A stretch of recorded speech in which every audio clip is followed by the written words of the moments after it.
Honk, honk. Crossover. Oh, killer crossover. Just crossover. It just crossed him over nastily. Another victim to the crossovers. Cross him up and sit him down. The crossover is powered by Everlevel Concrete Repair in Omaha at everlevelconcrete.com.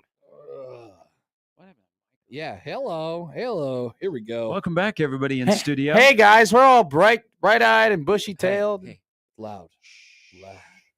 All right. Something about that. That's been the crossover. No, It's no, been no, powered by just- Everlevel Concrete Repair in Omaha at No, I don't want the crossover to end. I love the crossover. You're yelling. I'm trying to get us energized, man. You're not at the Village. Hey, don't have what's to up? project. Go Hogs. Go Cubs. Hey, you will not be calling the Hogs today, tomorrow, no. Saturday, Sunday, or There will be Monday. Hey! no more hogs to be called. I think my bad Harry Carey impression has destroyed my throat. That makes sense. It's a lot of work. Gary said I haven't sounded different, but I feel like I sound much different. I just feel like I've broken my voice. College World Series could change people. It's been fun. I've had a great time. Honestly, because of this guy over here on the ones and twos, Josh Hodson has taken great care of me. Josh is the GOAT. And Did you know he's that the best. Matt informed me that Josh's son and Matt are fighting? Well, yeah, they be beefing. yeah. I'd be beefing with everybody. Josh's son, Steve Sipple. It's Did just you hear that? He ticked off Sip. What'd you do now? nothing. We don't have to accentuate it. It's okay. It's fine. All right. It's okay. Go back and listen to the it was- podcast. No, it was not. It's not. People are trying to start a beef that doesn't exist. It's not a beef. It's just I pressed him on a statement. Might be good for ratings. I just pressed him on a statement that he said. He just goes, CJ Brownell's not a big loss because the corners are a dime a dozen, and I just kind of disagree with that. Whoa. So it is what it is. Corners are a dime a dozen. I thought corners were like gold. Yeah, Well- that was a couple of years ago. I said that.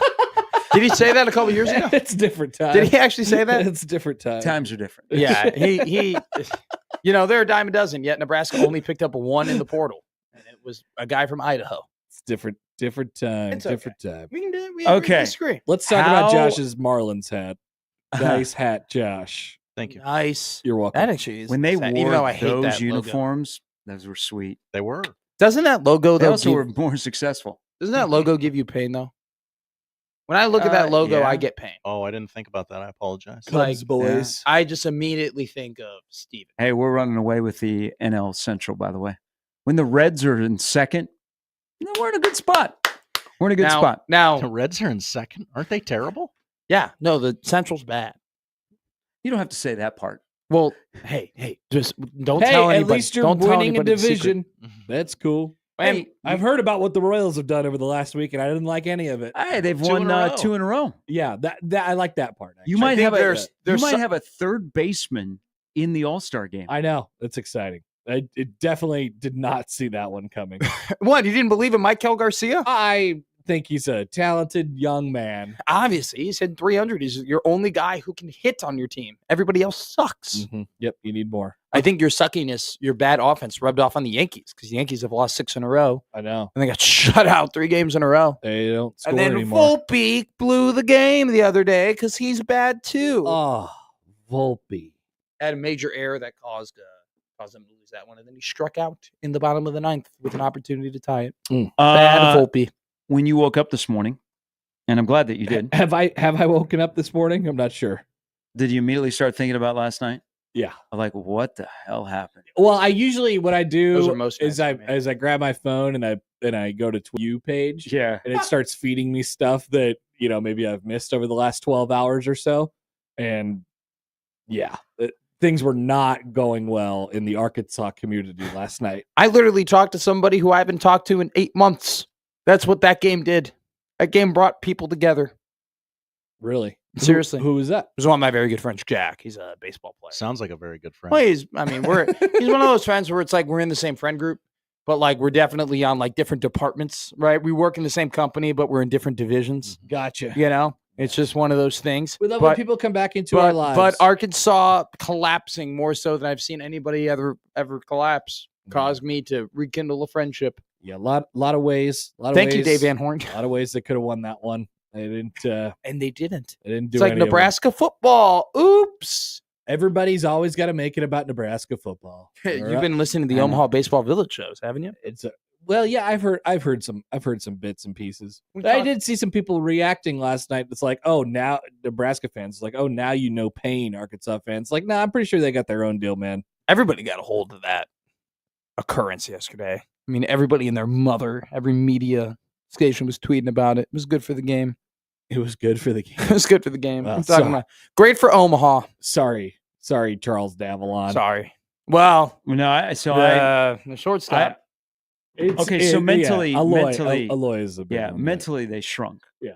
And they also, I still don't know why they pitched to Jones, but I don't either. The Aloy play is totally mental. I was completely floored.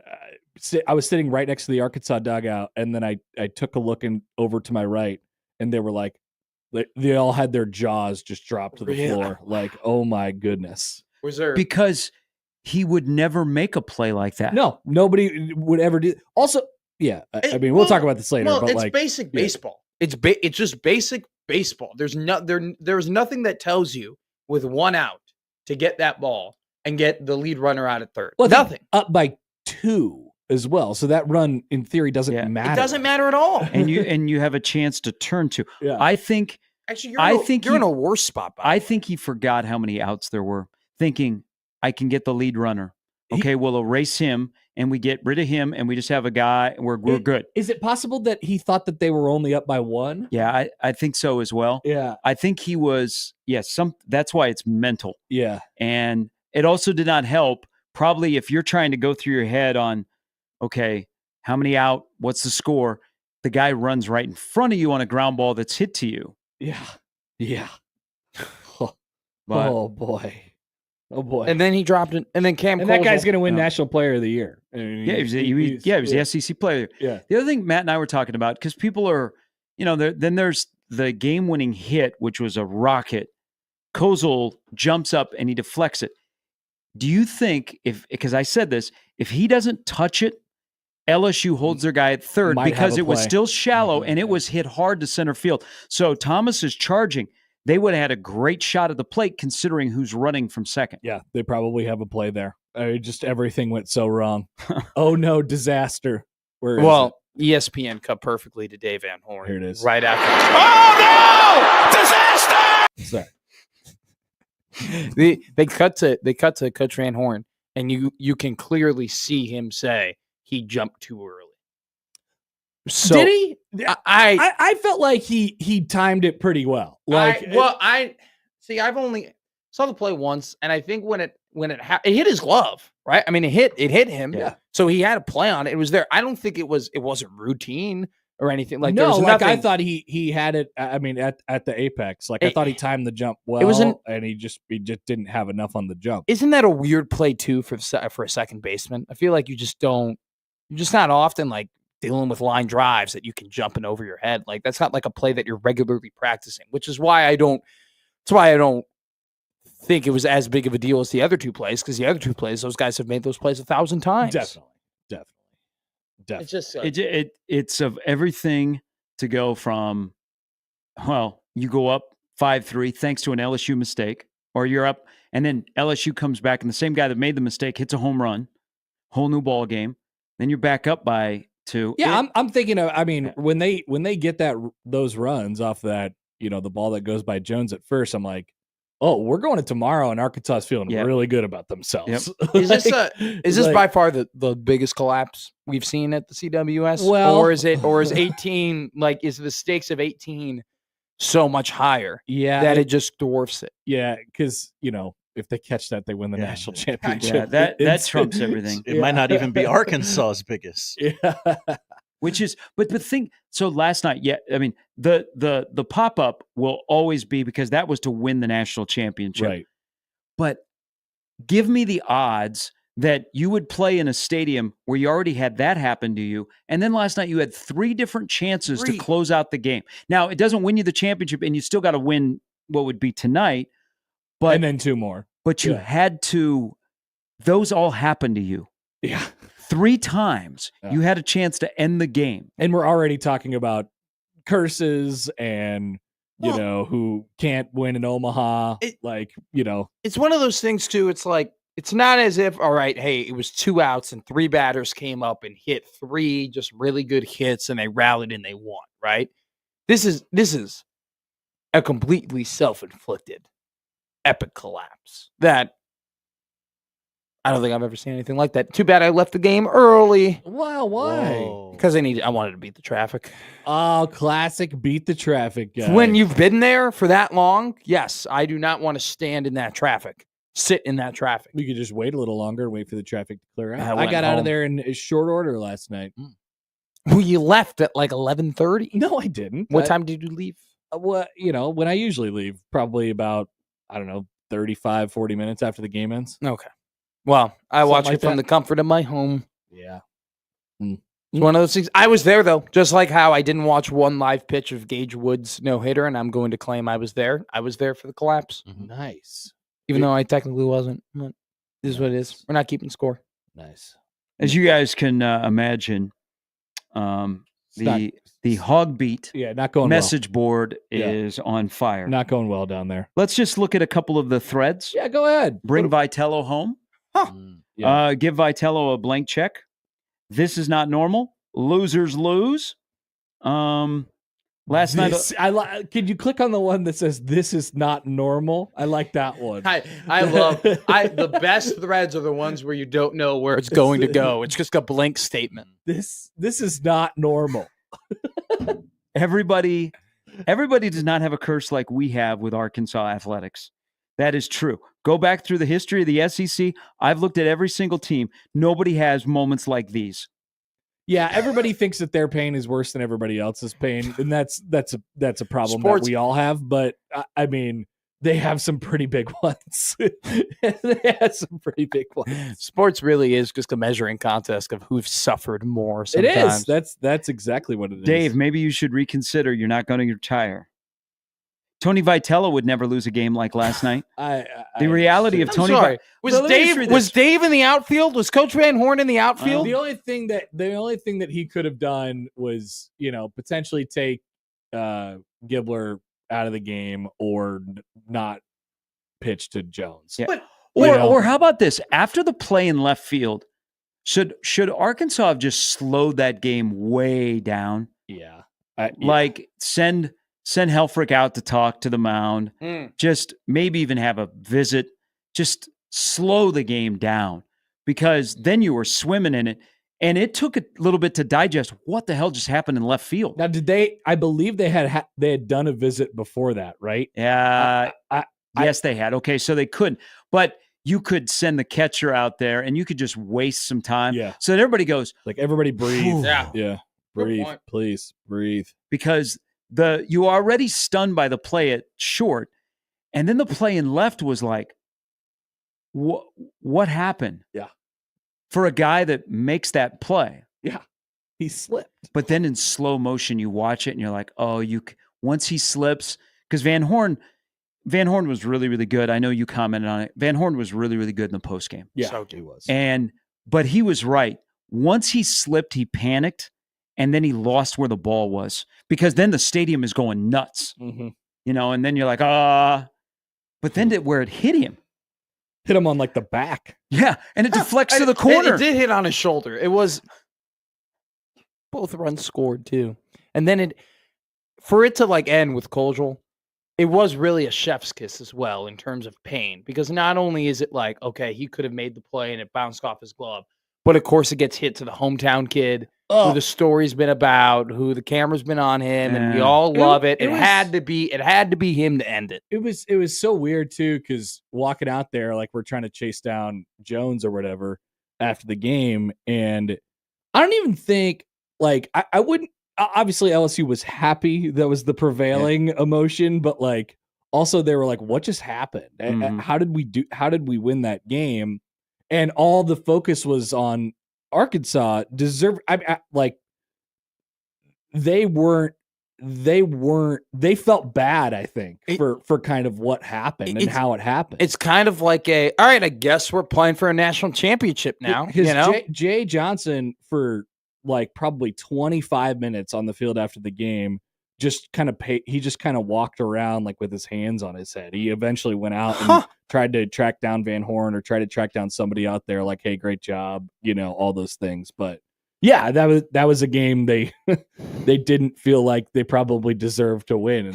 But that's baseball, right? Yeah. Gary, That's the sick part about it. It's a sick game. Well, What look at the sickos. emotions of 2 years ago when Tanks crushes one to win 2-0 in a walk-off in the 11th. Yeah. And you had another walk-off, and it's a completely different feeling. Totally. Well, and then Gary brought up what happened right after. Oh, hey, did you stick around long enough? So for kids run the bases? Yes. Yeah, I did. The awkwardness of the Arkansas had not cleared out the dugout yet. Uh-huh. And now you had kids that are sprinting on the field and they have no cares in the world. Yep. I would love to. They're not old enough to experience the pain that someday they will, rooting for their favorite team. Yeah. You have to, not right away, but at some point, Gary, in your life, when you see Coach Van Horn again, and the dust is settled and this loss is a little bit easier to swallow, even though it will never be that easy to swallow. You have to ask him what he was thinking when he was was he in the dugout and he just saw the kids run the bases? No, okay. He'd already gone back. Crazy though, if he was just sitting out there staring into the abyss. No, you know what? So I think after the game in 18, he came up to the SEC network set, and you don't know what to say to him. After game 2, because they still had another game to play that year. It wasn't like that was it. They had to come back the next day and play Oregon State. And you didn't know what to say to him.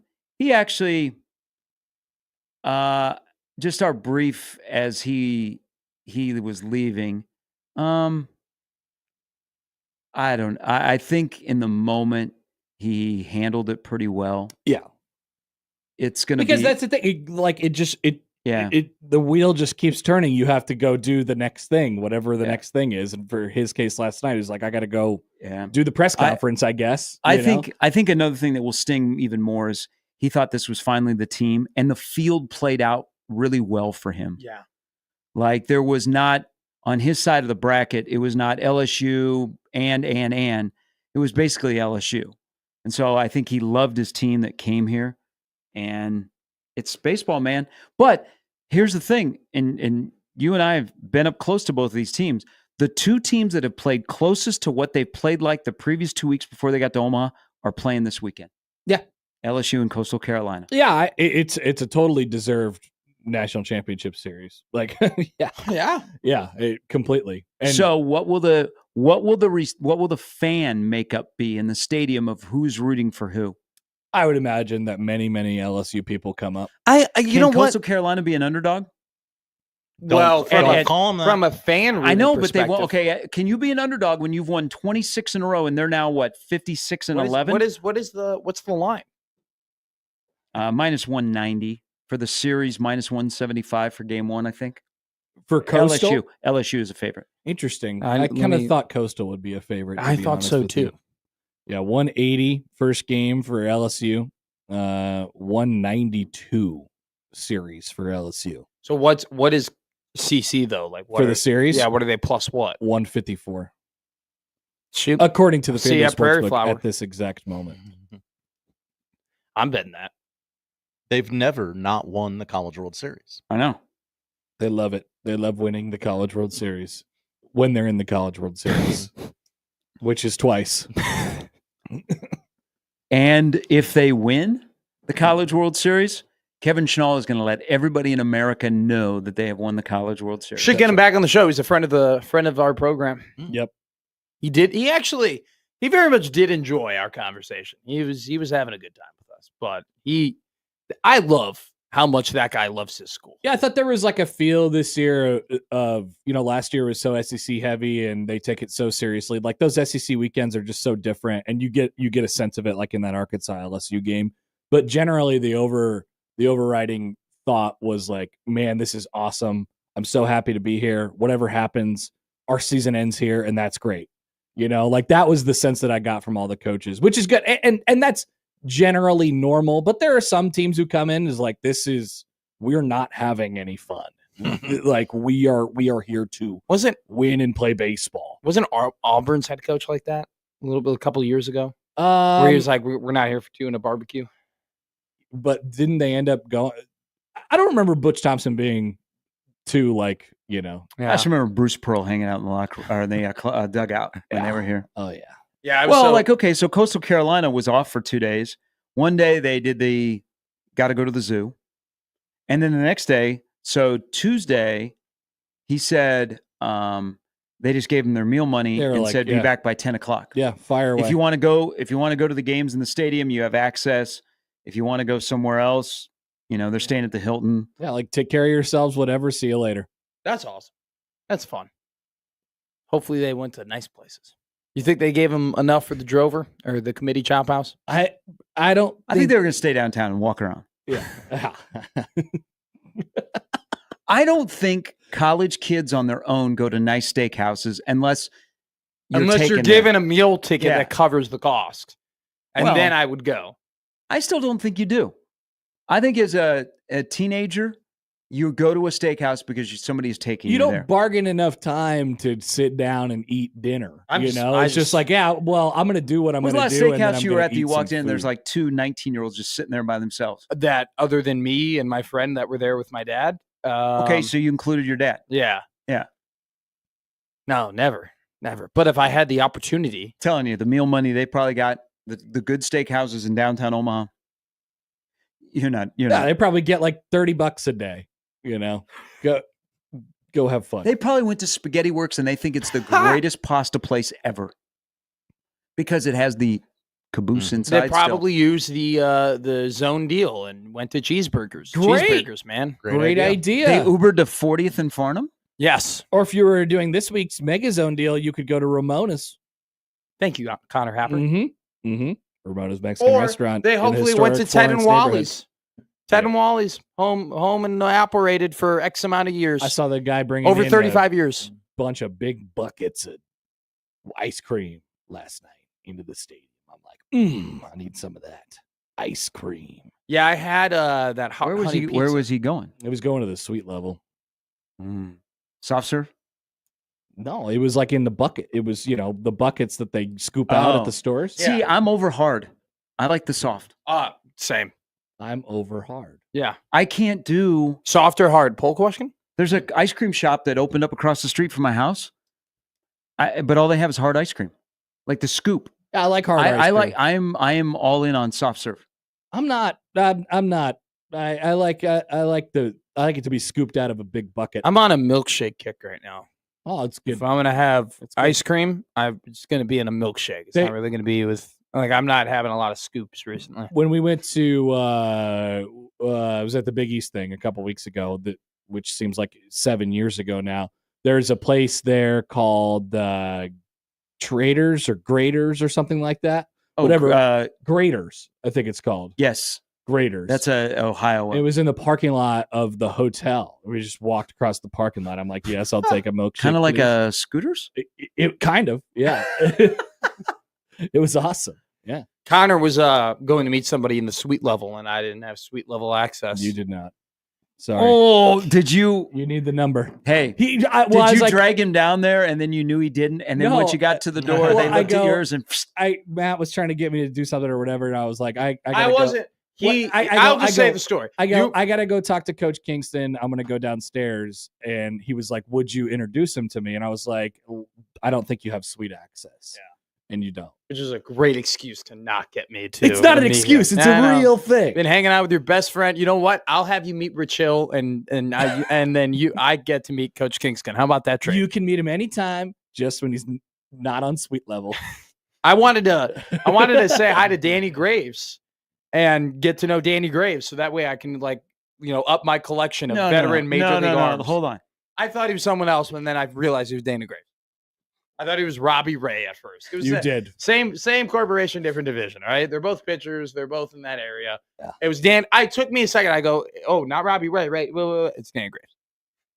I'm glad you didn't like approach Yeah. him. Yeah. Well, I knew it was It started Danny. I knew. firing off, I saw him, and I go, "You're an MLB player." I know, and he doesn't like. Did you say that to him? No, but Oh. I walked in. I walked in when I saw him. I go, "Whoa!" Like that guy. You're playing a in the league. radio guy. Well, he doesn't look like he doesn't. He's not one of those guys where it's very clear he's an athlete. Where you were standing last night for a portion of the game, did you see anybody come through that you wanted to approach?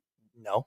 No. Some people usually come through there. Like the Canes guy was sitting right up in front of you. Yeah, no. Okay. I wasn't really when I was down there. I was just trying to watch the game A because couple of years ago when Oklahoma was here, Kyler Murray was standing right there in his pajamas. In his pajamas. That's right. Yeah, he's wearing pajamas. I got a picture. I got the picture. Yeah, he's wearing pajamas. The thing is that I just don't really have a spot. I don't always have a spot where I can just see the game happening live, and that like when that occurs, that's kind of just the best spot for me to go to, like right in that tunnel. So that's why I was standing there. It's a lot of activity. Sometimes I can get in a booth that people aren't using, but that wasn't the case yesterday. A lot of activity in the tunnel, especially on kids' night. There he is in his pajamas. Kyler Murray. Yeah, it's Kyler Murray. Was it hot? Yes. Yeah. What is wrong with it? He likes He playing likes video wearing games. pajamas. Was and that wearing the pajamas? Was that the same series that Dak Prescott tried to steal a chair out of the No, clubhouse? that would have been the year before that, Okay. right? Because that was Mississippi State. Oh, that was the Ole Miss year. that was the Oklahoma year, so that would have been 22. Yep, and they played Ole Miss. I tried sitting down in one of those seats in that area, and they were Cade like, Horton, your boy. Yeah. and they were like, "That's for ESPN." I was like, "Oh, my bad." And then no one sat in that seat. Well, they have some chairs that are now bolted because Dak Prescott was celebrating with Mississippi State and he liked the chair and he was walking out of the clubhouse with a chair and they're like, no.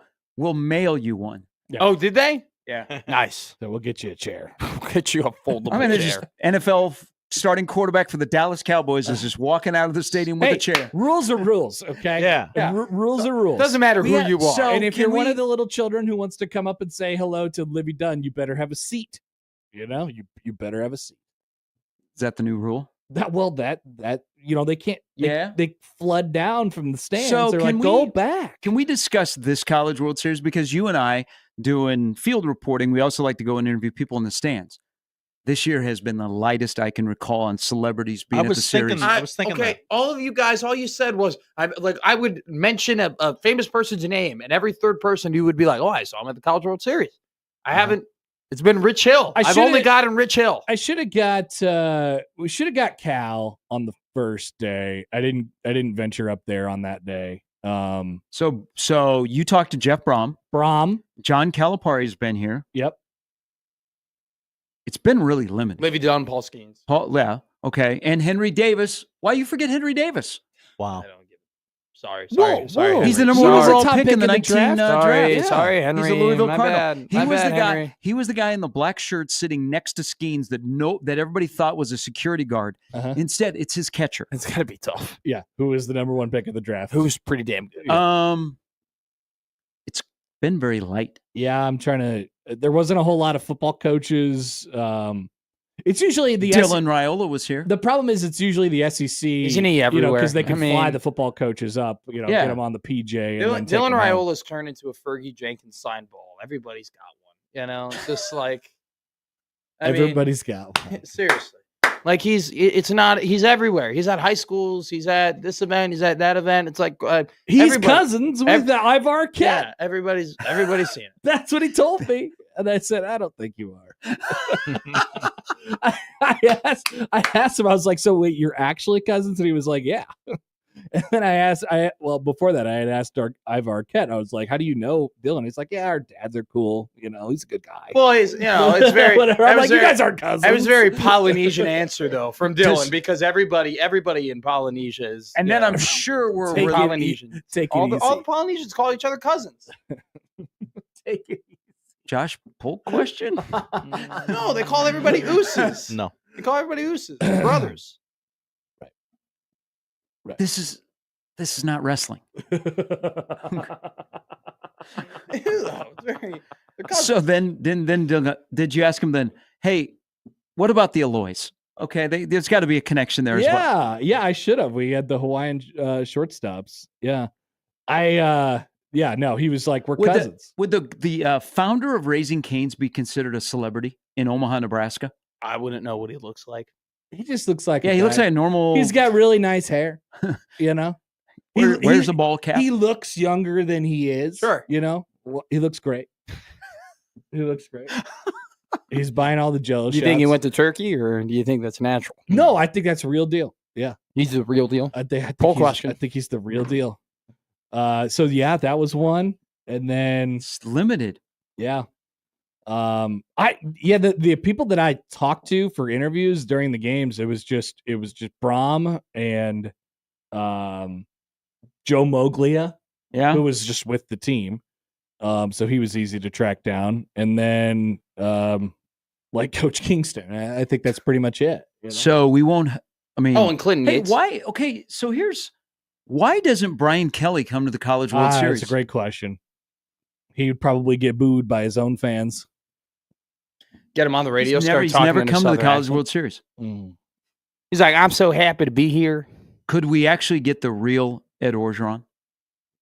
Not the one that was having a good time by Zestos. That was the fake Ed. Yeah. I wanted to take a picture there. After I got my baby got his first Zestos, and I wanted to take a picture there. Nice. And did you? No, we just went to the stadium. Nothing would have stopped you. I don't know if people would have understood you just taking a picture right there. You need the cop car and the chair and the female. We can cask. Come on over. I got $10. Yeah. I just need to recreate this picture. You want to make a movie? Want to see a picture?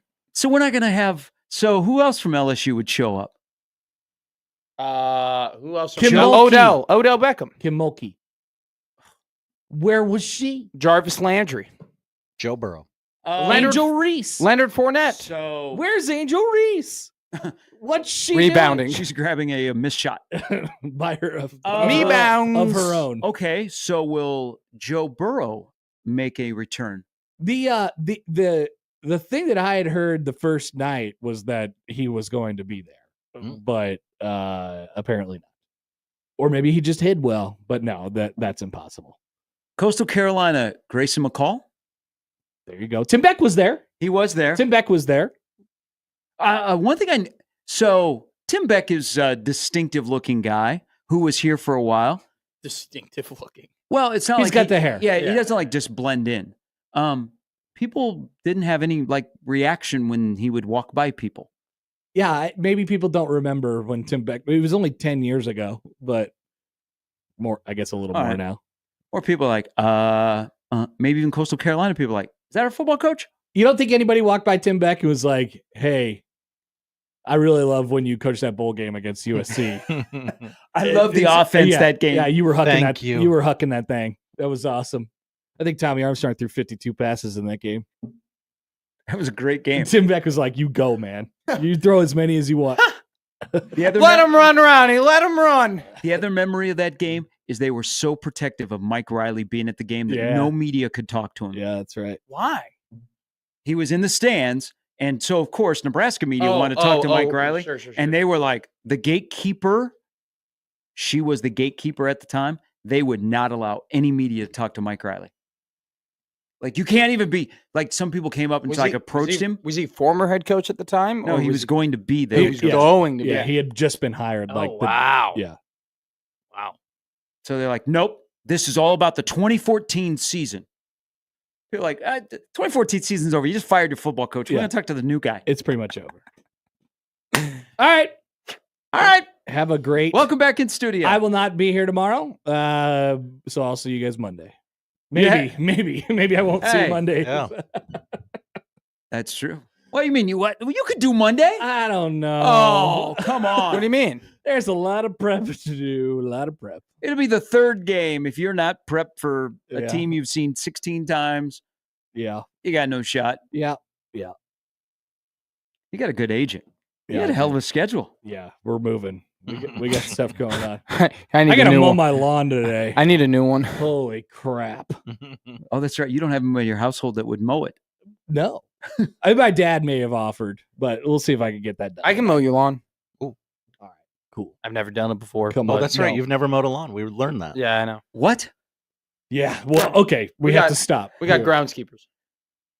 Oh, okay. Have a good show. That's a crossover powered by Every Level Concrete Repair in Omaha at everlevelconcrete.com. Thursday, we'll start things off next. That's the crossover. The Connor Happer Show is next on 1620 The Zone.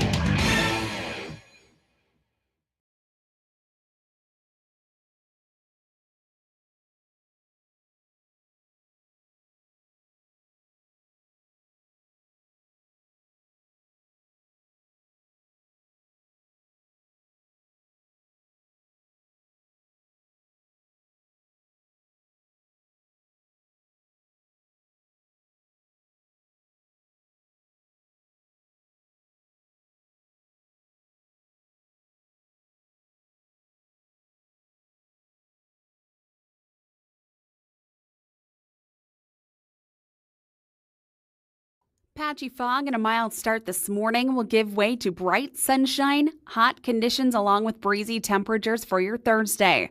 High today in Omaha of 93 degrees with south-southwesterly wind gusts picking up 15 miles an hour later on today, up to 25 to 30 miles an hour overnight. Tonight, partly cloudy, warm, breezy, a low of 74. I'm meteorologist. Hey, wouldn't it be great if life came with a remote control? You know, you could hit pause when you needed to, or hit rewind. Like that time you knocked down that wasp's nest. Uh-oh. Or that time you forgot to roll up your windows in the car wash. Fantastic. Yeah, a remote control would have come in handy then. Well, life doesn't always give you time to change the outcome, but prediabetes does. With early diagnosis and a few healthy changes like managing your weight, getting active, stopping smoking, and eating healthier, you can stop prediabetes before it leads to type 2 diabetes. It's easy to learn your risk. Take the 1-minute test today at doihaveprediabetes.org. Life doesn't come with a remote control. Yikes! So you're on your own with the wasps. You have the power to take control of prediabetes. Visit doihaveprediabetes.org today. That's doihaveprediabetes.org. Brought to you by the Ad Council and its prediabetes awareness partners.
It's the Connor Happer Show. Are we sure we want to do this? Could you, make an announcement that we're ready? It's the Connor Happer Show on 1620 The Zone.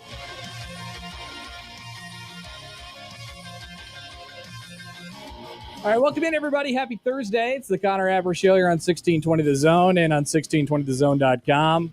Connor Happer and Josh Hodson with you. This is the Connor Happer Show, live from the domed roof of NRG Media Omaha at 50th and Capitol. Are you sure? Yes, I believe we are here. Okay. I believe we are here. I just got in my car this morning, and I believe I drove it, but I ended up here. It's all really a blur. But welcome back, everybody. Here it is. This is the College World Series is nearly over. There's just the finals to be had now. And the finals is like the Final Four. It's like, it just feels like a completely different thing. And it starts on Saturday. I saw a lot of people say that prepare yourselves, Omaha, because Louisiana is coming up this weekend. We coming. Yeah. They got 2 days to get here. Yeah. They've been given plenty of notice. They could maybe stop in Kansas City for lunch. Oh. Or they could stop in Fayetteville. Oh, no. And rub it in? Oh, no. What if they all drove up for, I don't know, the route from Baton Rouge to Omaha, but I'd imagine you go up that way. Maybe you take a stop in Fayetteville, Arkansas. You grab some Wright's barbecue and you say, I'll take the burn ends, please. Oh, that would be bad. That would be very, very bad for everybody involved. All right, so we're going to get through this show today, and this is going to be some of our best work, I promise. That's my promise to you. We're going to try really, really hard. Good pep talk. Yep. Good talk, Russ. So the last time we did a normal show was also last Thursday. So I had my rundown that I hadn't really touched since last week. I'm like, oh, yes, it's Thursday again. So Jacob Padilla will join us at 11, and Michael Bruntz will join us at 12:30 today. Also, Josh will describe to me some of the poll questions that were put out into the ether during the College World Series. Yeah. I haven't seen hardly any of these. Maybe even remember what some of them were about. Perfect. So we could do that. That's the lineup powered by the Rooferees at John Higgins Weather Guard, the home of the Rooferees. That song is forever seared in Mike Farron's head. I know that for sure. Walking around the ballpark yesterday, the home of the Rooferees. You don't realize the impact that you have, if you just hear things over and over and over again, which is awesome. We love John Higgins Weather Guard, the home of the Rooferees, and they bring us the lineup every single day here on 1620 The Zone. We want to hear from you all on the show today on the Prairie Flower Casino Zone hotline. Call or text that number, 402-951-1620. Tweet at Happer Show at Connor Happer on the JTech Construction Zone Twitter feed. Email Connor or Josh Show at 1620thezone.com on the Equitable Bank Zone inbox. Yes, we will talk about what happened last night for Arkansas and curses and whose pain is worse and all of those things. And then the rest of the show today, outside of our guests and the top five that Josh will bring to you, it's really going to be me kind of catching up on topics or thinking about things that have kind of popped up over the last week. There was the whole Diego Pavia Day, which we'll talk about, I think. And the Caitlin Clark thing, of course, we got to get to that. Got to get to that, boy. Rafael Devers got traded? ? Yes, he did. I can confirm. Jet Tamala committed to Alabama? ? The college ball playoff still hasn't moved at all. In fact, it maybe has gone backwards. I would say backwards. Okay, so we're back to square one on that one. The NBA Finals are still going on, and they tell me there's a game tonight. I am moderately aware of that. The Los Angeles Lakers got sold to a Creighton grad.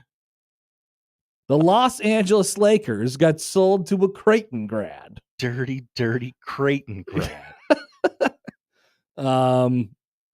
Then I don't know why the word Iran is on here, Josh. People are talking about it. All right.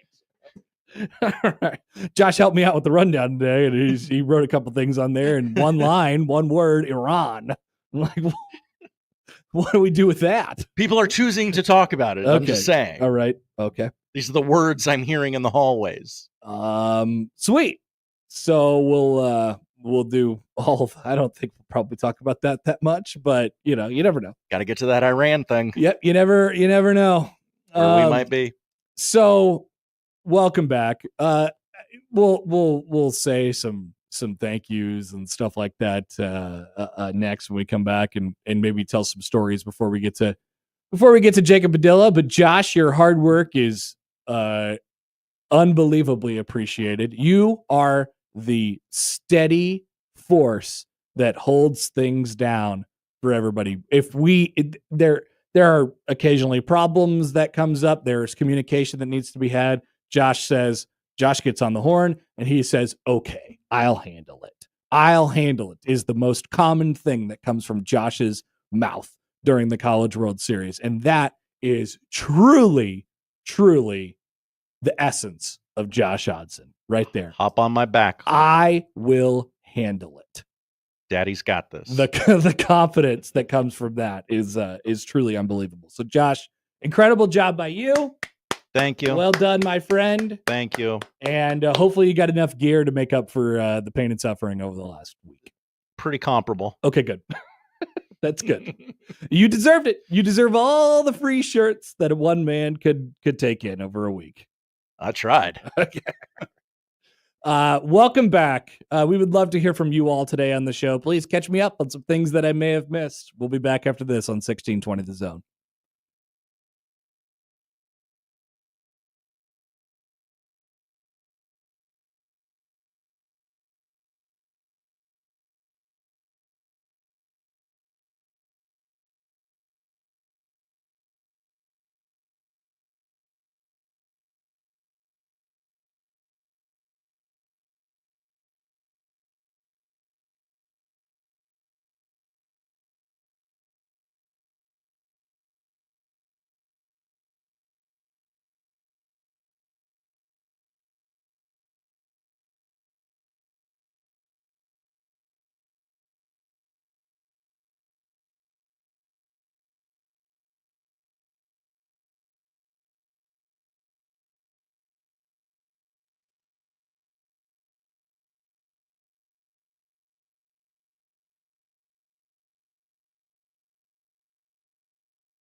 All right, it's a good jumping off point on the Equitable Bank inbox from my good friend Colin in White Plains. Hello, Colin in White Plains. Colin, how you feeling, by the way? The Yankees. Oh, all right. No, not every I game's can't- against the Royals. I guess you can't play the Royals every day. All right, so here's the email from Colin. Listening to the College World Series versions of the Connor Happer show and on Sportsmanlike Conduct, where Matt and Josh hosted, I can only imagine the pain that Josh Odson was going through. What? What are you talking about? Matt was so delirious he started mixing Powerade into coffee and doing a horrible Harry Carey impression every 5 minutes. His Harry Carey is so bad. And he took that to mean, oh, it's entertaining. No, it's just really bad. I did. He stopped up in the press box a couple days. Young Matt did, and I did see the whole Powerade coffee thing was just so odd. He was trying things. Yeah, it was just very odd. But yeah, Josh, I think Josh is okay. Josh takes it in stride. I heard some of those shows. They sounded great. Yeah, sounded great. Fun time was had by all. How was it? Like, what did you think was going to be the combo with Matt and Josh, and how did it work out based on your expectations? I thought, oh, this will take a couple days, but they'll figure it out. But on the first day, they're both football perverts, and they really found some common ground there. Yep, and got into it. No, yeah, we specifically had on the segment. Maybe it's just bad timing, or maybe this is a good example of how it went. We had on the segment in which they were diving really deep into special teams. And that was the one that threw John Bishop over the ledge. Like, okay, we got to walk over there. We got to accost these young men. He came over and took the headset. And he was like, "No more football! No more football! No more football!" Well, you can have intelligent football conversation, or you can have two people faking a baseball conversation. Yeah, and I think they picked the better of the two things. I did see there was one of the preseason college football magazines up on the table up there at one point. I'm like, oh, I wonder where this came from. Matt McMaster, 100% Matt McMaster. A child in his 20s had a hard copy. Yeah, it's really great. Magazine. It's really great to see. It was, yeah, it's great to see. He didn't have his digital version on his iPad. No, He's an old man at heart. He really is. Okay, so I'm glad that was good. Josh, I already thanked you, but I will again for running and coordinating the Omaha Baseball Village flawlessly. You got to meet some incredible people, vendors, things like that, and really got to show off the village to everybody. Mm-hmm. Shout out Pam and Bruce. Who are Pam and Bruce? Pam and Bruce are this couple that drive into every game from Iowa that I've befriended over the years. Wow. I don't like a lot of people, but I don't these two people I just really enjoy. I love Pam and Bruce. Yeah. And all of course the lovely people who had tents at the Omaha Baseball Village. Oh yeah. Maybe brought by some stuff. Everybody's happy to see us. How many times did the kids drop by and pick up the torpedo bats? Oh, every single one of them was, oh, torpedo bats. And if their dad was with them, their dad would laugh and say, "No, why don't you just learn how to hit the ball, son?" Yeah. That was a funny conversation that we had with Mr. Tucci, Pete, and he was like, "Yeah, because we had kind of been making those, and then the weekend it took off, the weekend where the Yankees hit all those home runs, all of a sudden, might want to go back to that. We're gone. The amount of kids just picking up the torpedo bats, just saying, "Oh my goodness." This is what the Yankees hit 8 home runs with that one weekend, and it had nothing to do with the fact that they play in a tiny baby ballpark. No, not at all. Not at all. Or they have Aaron Judge on their team, and he doesn't even use one. He doesn't need to. Black Cat writes in, "Hi, Black Cat. Walked by Josh Saturday, asked how those two were doing. His response was, quote, football and some more football." Is this? Can you confirm this quote? I probably said something similar to that. Yeah, sure. Okay. Yeah. Any other good anecdotes, stories from the last week while we have a minute before we talk to Jacob here? Because the Jacob conversation will not be about football. It will not. Or will not be about baseball either. I encourage anyone to scroll, and maybe we can retweet it or something. The video Josh Peterson tweeted from one of the Village shows. The one where Matt peed himself? No. Oh. This was one of the in-between shows, and Matt was a little like, that's 5-6 o'clock at night. Like, yeah, it's been a long day. Been a long day for Matt McMaster. He's tired. He's grinding. So his faculties aren't up to date. So he tried to reference the Sistine Chapel. All right. Why did he? Okay. By calling it a photograph from the 1800s where the two guys are touching each other. All right. All right. And that led to a completely different conversation, I would imagine. No, it led to us making fun of him for not knowing what the Sistine Chapel is. All right, I'm going to find this. I'm going to retweet it from the Happer Show account. Everybody. We'll go out and find that one. That's a good moment in time. Good moment. Later in the show, we'll have the top 5 poll questions from the Omaha Baseball Village, which I'm excited to hear about because I've only seen a couple of them. I think I voted in one. Oh. I can't remember which one just crossed my face at the exact right time that I was able to vote on it. But maybe it'll be in the top 5. I got to call a no-hitter or part of a no-hitter. Yeah, you did. That was cool. It was really cool. You caught a foul ball? I caught a foul ball. So on the ricochet? Yeah. Is that? So underneath the tunnels, there's a wow. I just grabbed my waist like there was an IFB there. Ah, look at you. You don't know what's what? No, I have no idea. So there's a tunnel over the net, and a hard shot foul just went right on into the net, and it just dropped right at my feet. One other person went down for it too. It was one of the NCAA people, and I'm like, I'm gonna grab this.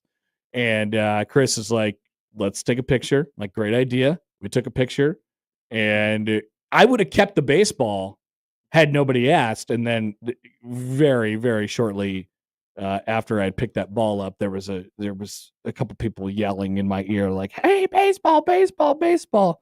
Could you imagine? So the quote of the series was from the Murray State guy, Dustin Mercer, who was like, "I've never felt like something along the lines of I've never felt like a celebrity until I've been here." There's nothing more true than that, and that is the essence of what the College World Series is. These people come here, they play maybe if you're Murray State, you play in front of like 4 fans the entire year, maybe total for free. Yeah.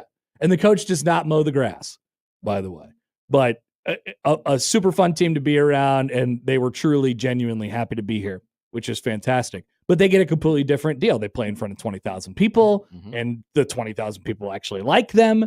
And maybe they don't know them, but they're rooting for them.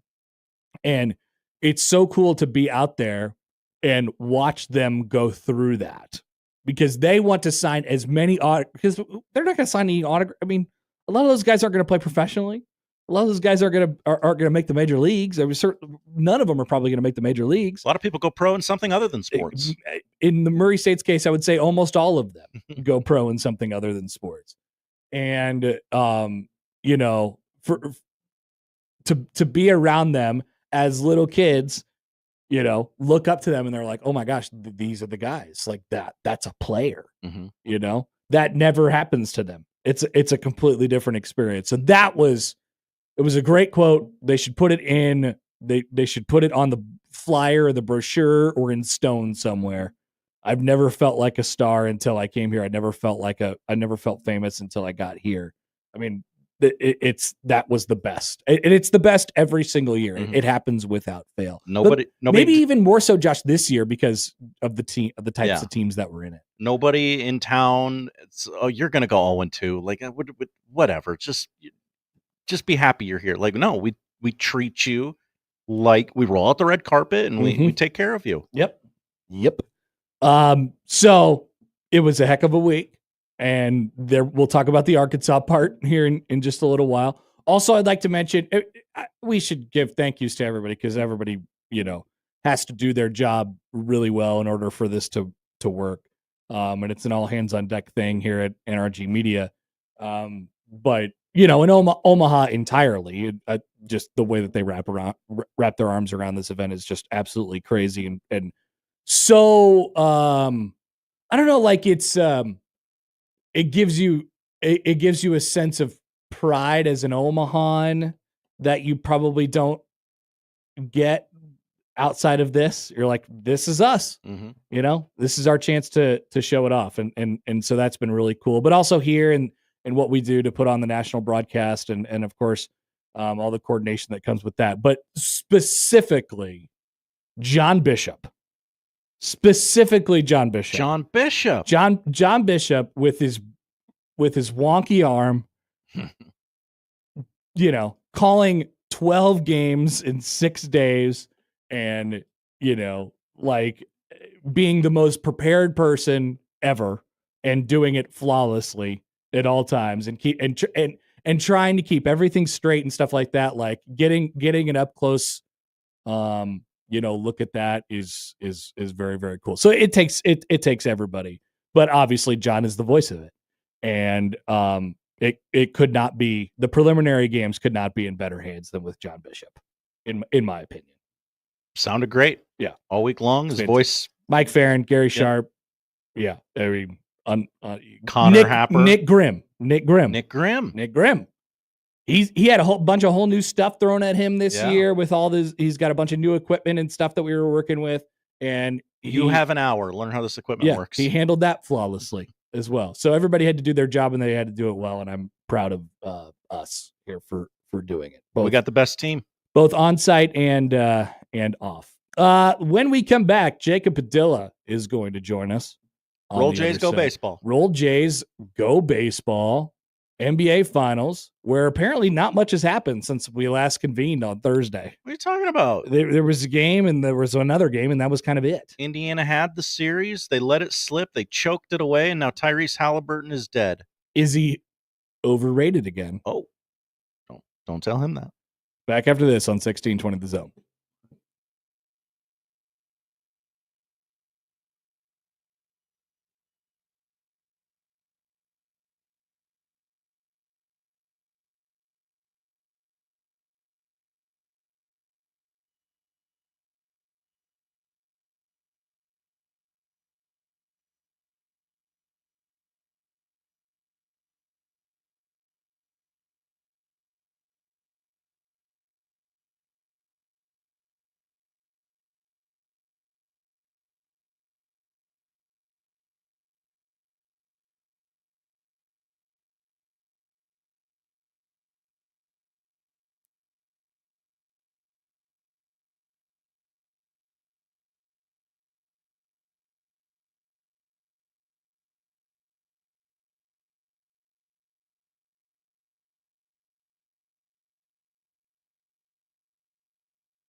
And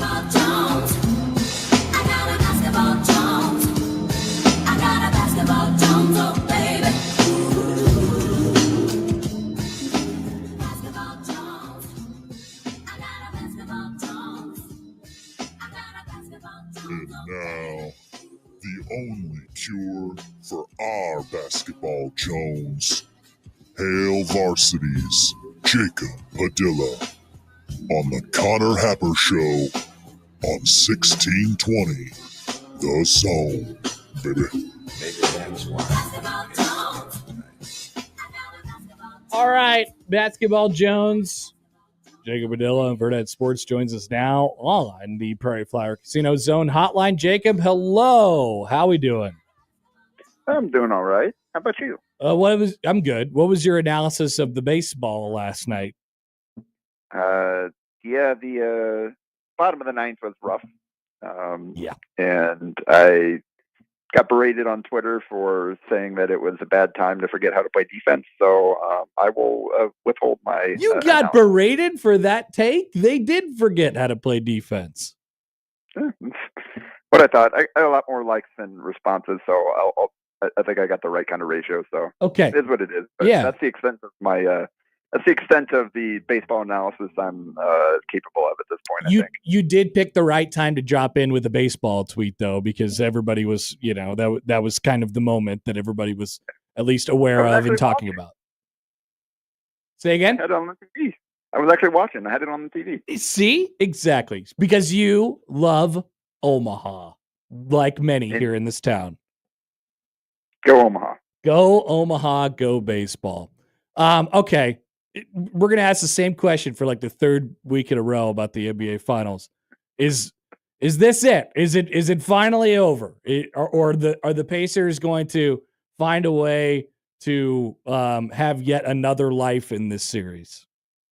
I think so. Not on the one hand, you sit there and think, well, if Tyrese Halliburton isn't at full strength, they've got no shot. And then you realize that, well, he was a complete non-factor for most of that game, and they were still in it, and it took a 40 ball from Jalen Williams for OKC to win. So, I don't think OKC is going to go in and win this thing by 25. But I just have a hard time. I don't know how much could Halliburton recover within 2 days of what he was able to do last game. You're going to need Halliburton to be himself, or you're going to have multiple outlier games at the same time. You're going to have Andrew Nembhard come alive, or Nesmith hit another 7 threes, or Benedict Mathurin coming off the bench and doing much better than 2 for 11 from the field, which it was in that last game. You're going to need multiple of those things happening, because you got a really good Pascal Siakam game. Turner was solid, Nesmith was solid, but you got 71, 73 combined from the two stars on OKC, and their role players didn't even play well. I don't know. It's tough to see in Indiana coming up with enough firepower with a compromised Halliburton to get it done. But I mean, they've basically, this entire run has been, I guess the theme of this run has been them surprising everybody and outperforming what people thought they were capable of. So not going to call it a series over just yet, but I mean, OKC's been favored in basically every game for a reason. It's funny when you get it, I think we're in that spot. Maybe we've been in that spot for a couple games in this series as it pertains to the Pacers, where, you just look at it on paper and you look at basketball from an analytical point of view and a statistical point of view. And you're like, yeah, just on paper, I just don't see how this really works. And then it happens once, and you're like, okay, maybe that was obviously an outlier or whatever. And then it happens again, and then it happens again. And you're like, okay, now we're in the mode of there's just no way I can count these guys out. And then that's when you get to the game where it's like, oh, okay, it worked out how we kind of thought it was going to work out. It's very it's very difficult, I think, to project exactly what we'll get at this point from them. Well, and that's kind of the fascinating thing of like just sitting back and watching the people after every single game, trying to find the big brain talking head, game to game, like theme to talk about after the game. To get 2 days to kill in between these games. Like, oh, is Halliburton a superstar? Oh, is Halliburton soft? Oh, it's like game to game, it swings wildly. And which is why it's probably not a good idea to make declarative statements after any single game in a postseason series, because, yeah, these are really talented players that are capable of anything in any given game. And the nature of basketball is some days the ball's just not going to go in for you. So trying to make declarative statements off of their best games and their worst games is probably just going to have you going in circles. So I think it's best that, like, obviously they've got time to fail, so you can't just measure takes. Don't make for great TV all the time, or at least TV that attracts a lot of people, even if it is informative, which is how we are where we are now from an NBA media landscape. But that's probably the best way to go. Like, we're starting over the long haul. We've seen what Indiana really is. And what they're capable of, but in any given game, again, there's going to be wild swings. And now we're here in Game 6, where they've basically pulled out all these kinds of different, like they've tried, they've tried a lot of the different tweaks and adjustments, and they'll continue to do things. But at this point in the series, you just got to go out and win. You got to win your matchups. You got to make your shots. You got to go execute, because there are only so many different things you can try this late in the series that you haven't already pulled out of the book. Jacob, elsewhere, I felt like every 10 seconds over the last week, there was either a local volleyball player who'd committed somewhere, or Creighton had got to commit, or Nebraska had got to commit. What's in the water around the last week in volleyball recruiting? Yeah, it's fascinating to see. This is obviously kind of the coaching changes for the two big local schools happened late in the process, and most of the recruiting was already done. They've each added some pieces to their rosters since then, but for the most part, the recruiting was already done. And even the 2026 class, a lot of that groundwork had already been done. So this 2027 class is the first full, like, this is entirely Danny Bustrom, Kelly, and her staff. It's entirely Brian Rosen and his staff. Mm-hmm. These are the players that they made priorities, and they went out and landed them the first couple of days of the recruiting period. So if people were wondering how the two programs would carry moving forward after losing legendary coaches, well, there's probably a reason that those two coaches handed off the programs to the people they did. Yeah. And this is kind of the first, before we get into any real competitive play on the court with them in charge, this is kind of the first tangible evidence of, oh, yep, no, they're going to keep this thing rolling. And it was really cool that to see both of the programs get the best player in their city. You've got Reagan Walraff staying home, going to Creighton from Elkhorn North.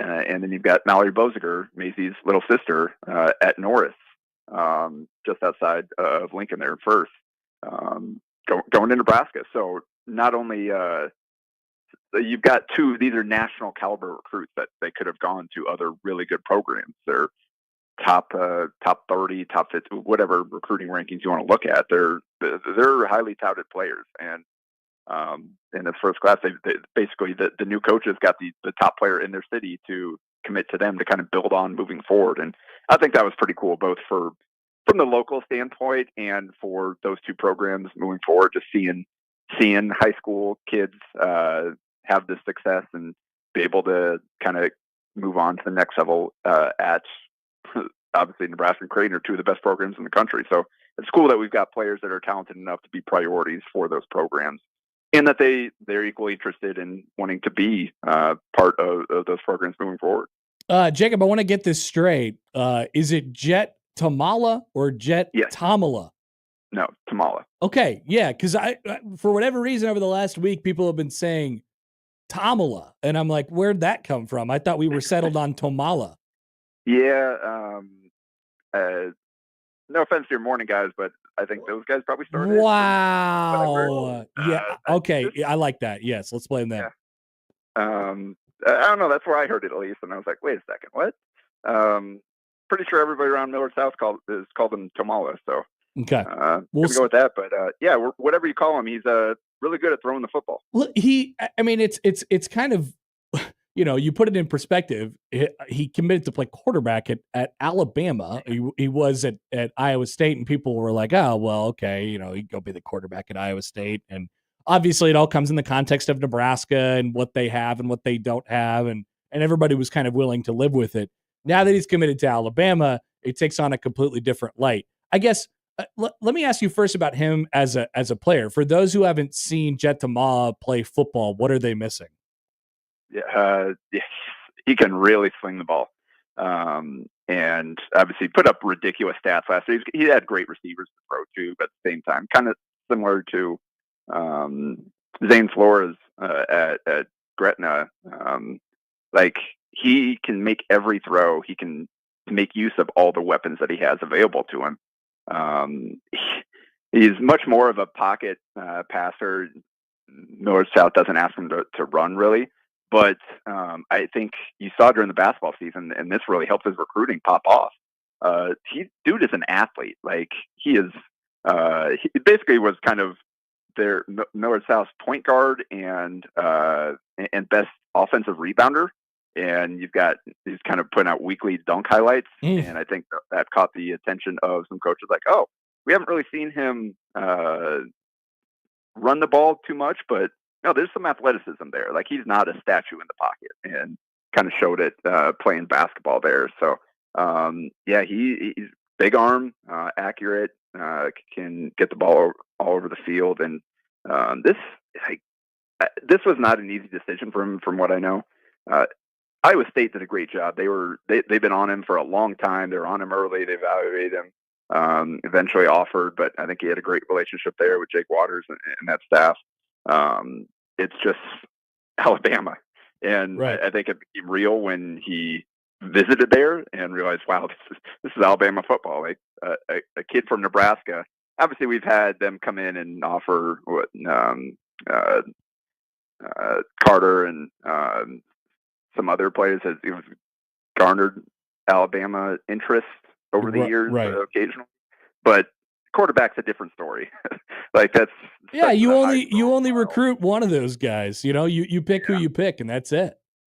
Yeah, and I haven't studied Alabama's quarterback depth chart and recruiting and all that to know kind of what they've got, but I do know that the Jet's pretty confident in himself, and not surprised to see him bet on himself and have a chance to go down there and see what happens.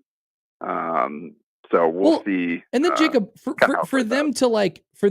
Alabama to continue to pursue him, or to pursue him after he's committed to Iowa State, like, that tells you, how they really wanted him too. It wasn't just this one. Hey, he's gonna go give it a shot at Alabama. Like, no, he's the guy for that class from the tea leaves I'm able to read.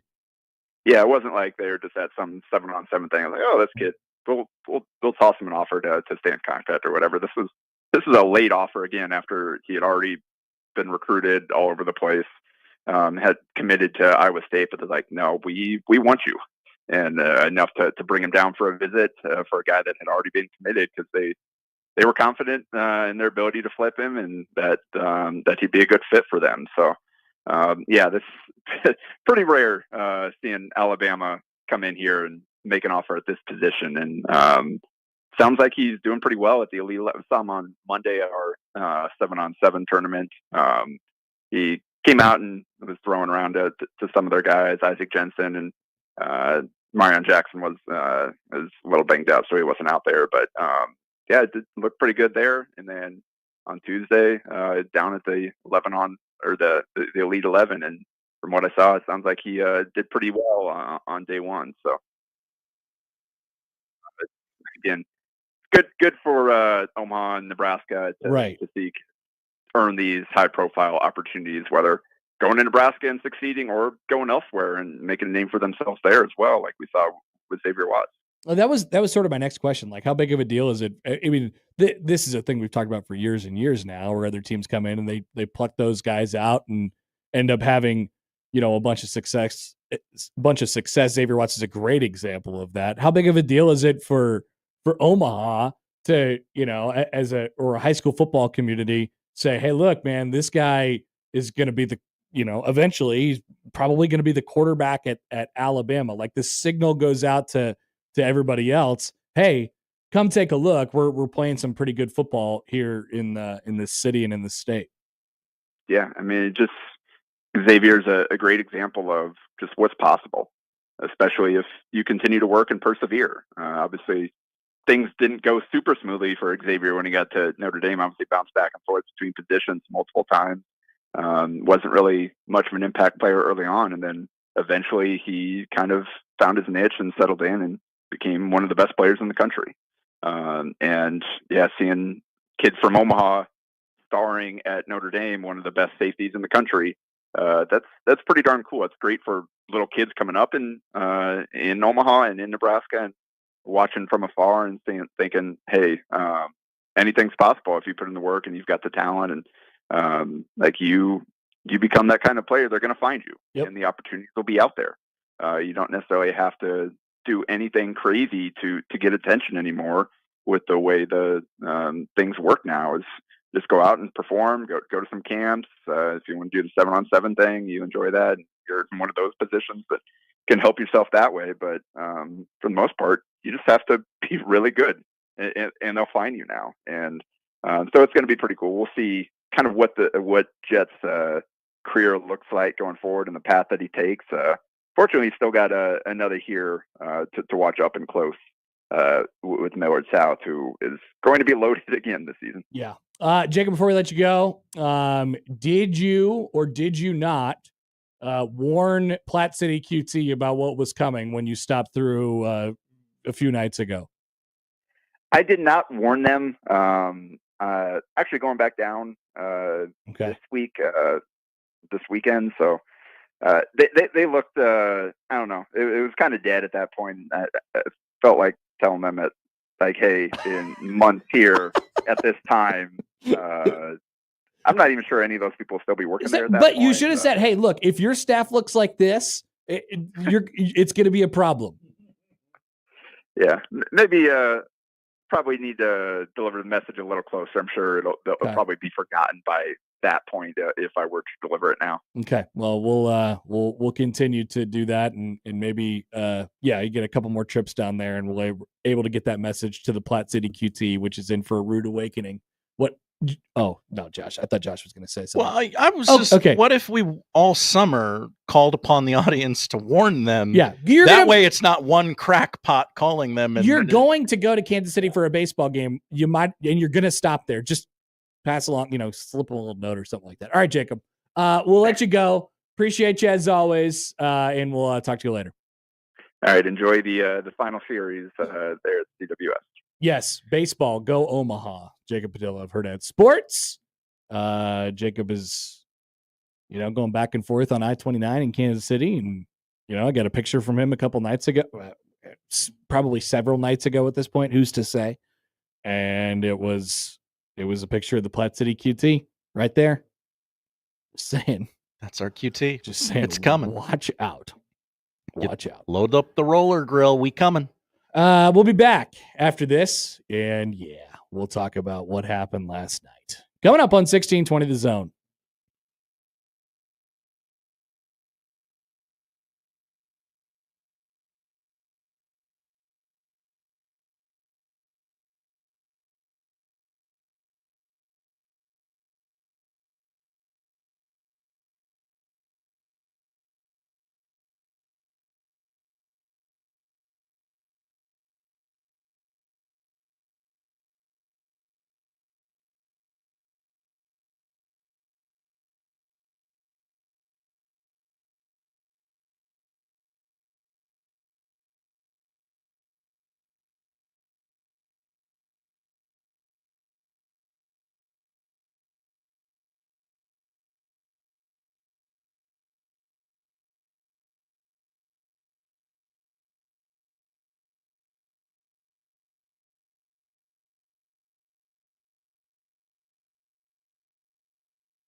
let's get back to the Connor Happer Show on 1620 The Zone.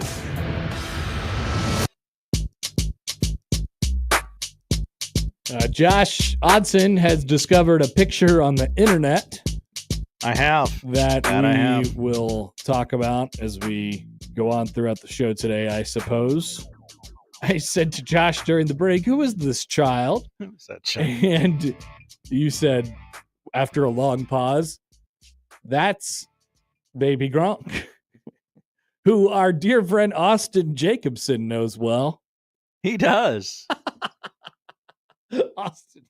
Austin rules, man. I saw some of his videos. That guy's the best.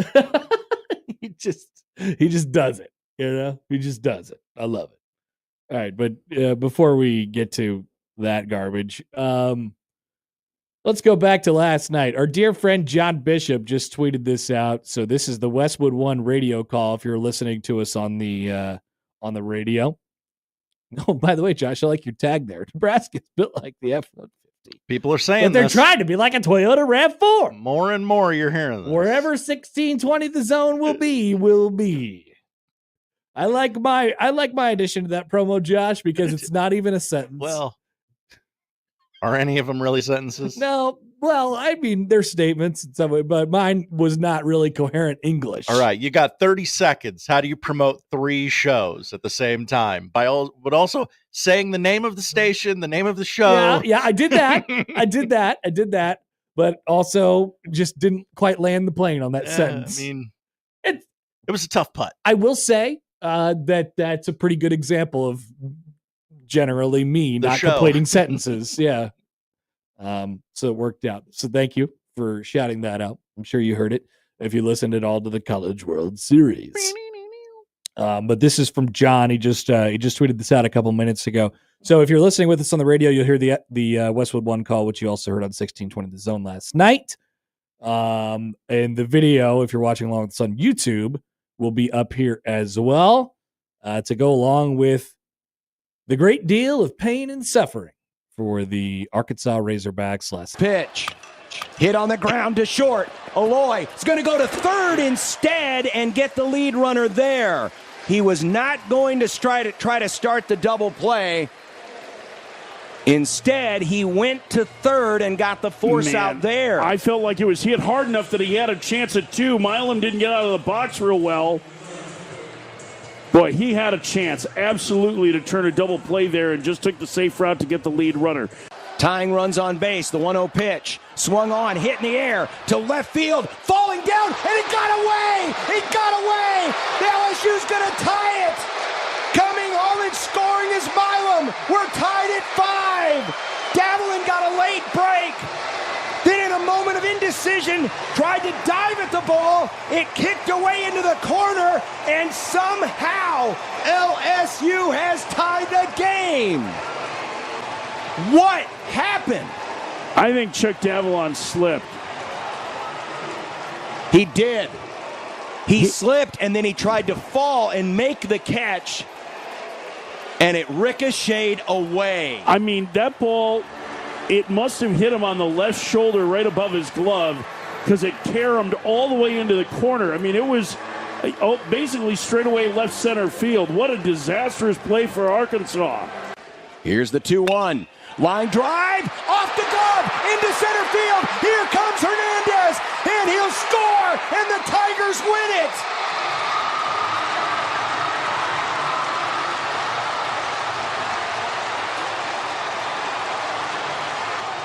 A line drive off the leaping glove, and all the way out in center field, LSU celebrates a walk-off 6-5 victory. The Tigers are going to the finals. A stunner in Omaha. And another devastating heartbreak for the Arkansas Razorbacks at Charles Schwab Field. So, man, it's hard to look at those Arkansas players. If you are an Arkansas fan, or if you place some jelly beans on them to win the national title, please turn away. Oh, this okay. Well, I'll catch you guys next segment. I got a text said from Josh last night. It said, "You owe me a sandwich, or you owe me a specific amount of sandwiches." Yes. And I said, "Well, I don't know. There might be some other people to blame on that one." My fault. Connor said, and I'm glad the last part of what John just put out there was regarding Arkansas, because that's where the attention turned immediately after the game last night. Like you just said, Josh, it was hard to look at them. We were making our way out kind of toward the LSU celebration. We were trying to track down Bear Jones, who just had the game-winning hit, and he had a 2-run home run to tie the game.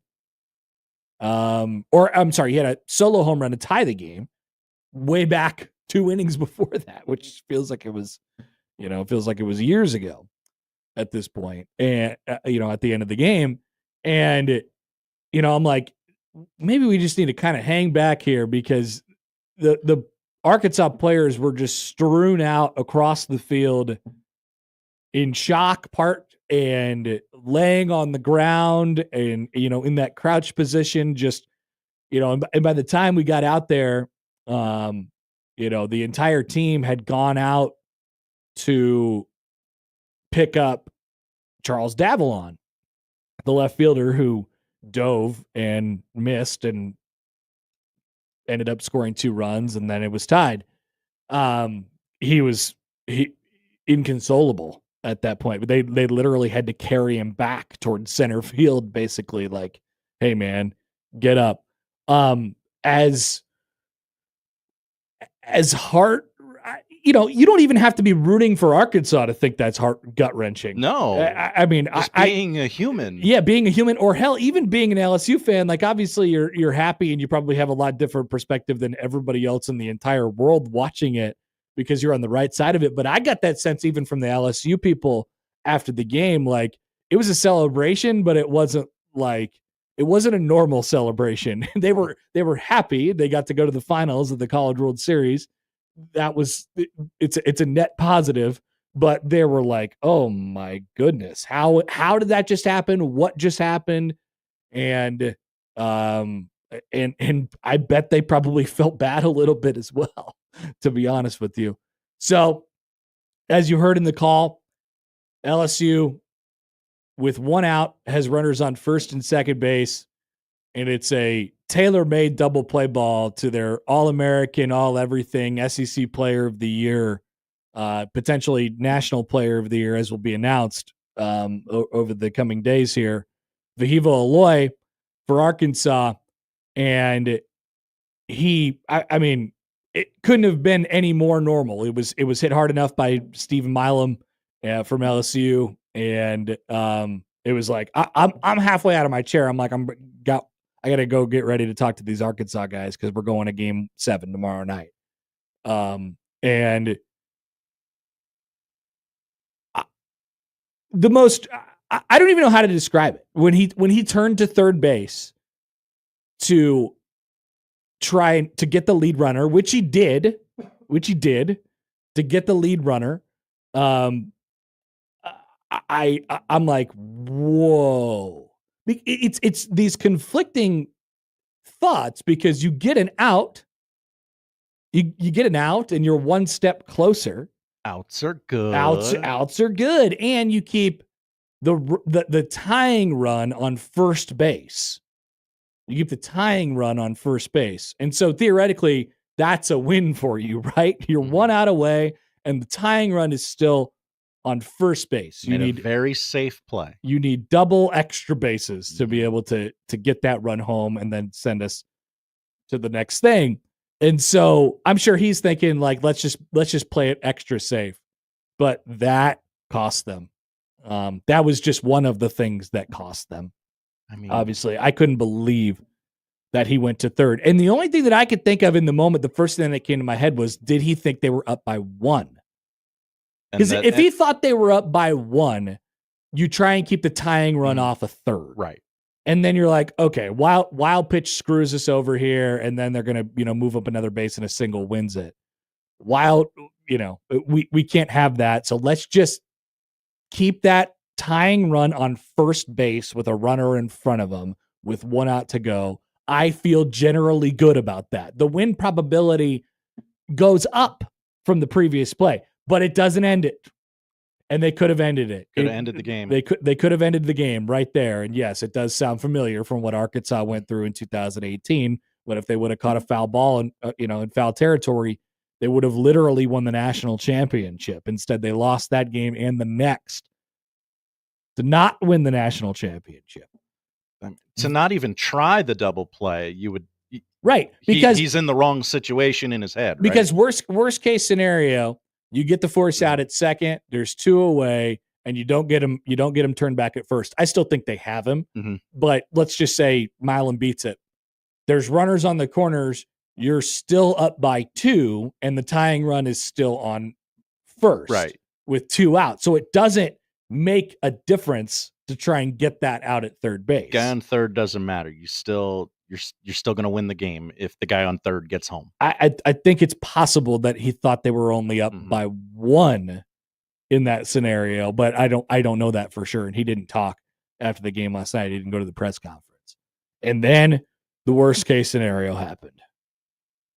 Line drive to left field. Davalon's a speedy outfielder. He covers ground well, and slipped on the brake and went off his back and into the corner, and both runs score. And you're like, oh my goodness. And then Jared Jones, the all everything, first baseman who had come up with a big home run in their last game and already hit the home run in that game. He comes up, and I'm thinking this is an obvious walk. The only run that matters at this point in a 5-5 game is the winning run. He's on second base. So how do we find a way to not have that runner cross home plate? I think you probably walk their best hitter. That's what I thought was going to happen. I was surprised that they didn't. Maybe they just liked the matchup with Jimenez enough. And they didn't do that. Solid line drive up the middle. And then, of course, off the glove of the homecoming king, and who couldn't have done probably anything more, not his fault at all. But I thought he was going to catch that too. Unbelievable sequence of events that led to Arkansas's demise last night. On top of the fact that everybody already thought they're cursed, and there's already this pressure on Dave Van Horn of being one of the best coaches of all time to not win a national championship. It's him and Mike Martin, We talked to one of the guys from Action Network in the Village who happens to be an Arkansas fan, and this was I think it was Saturday.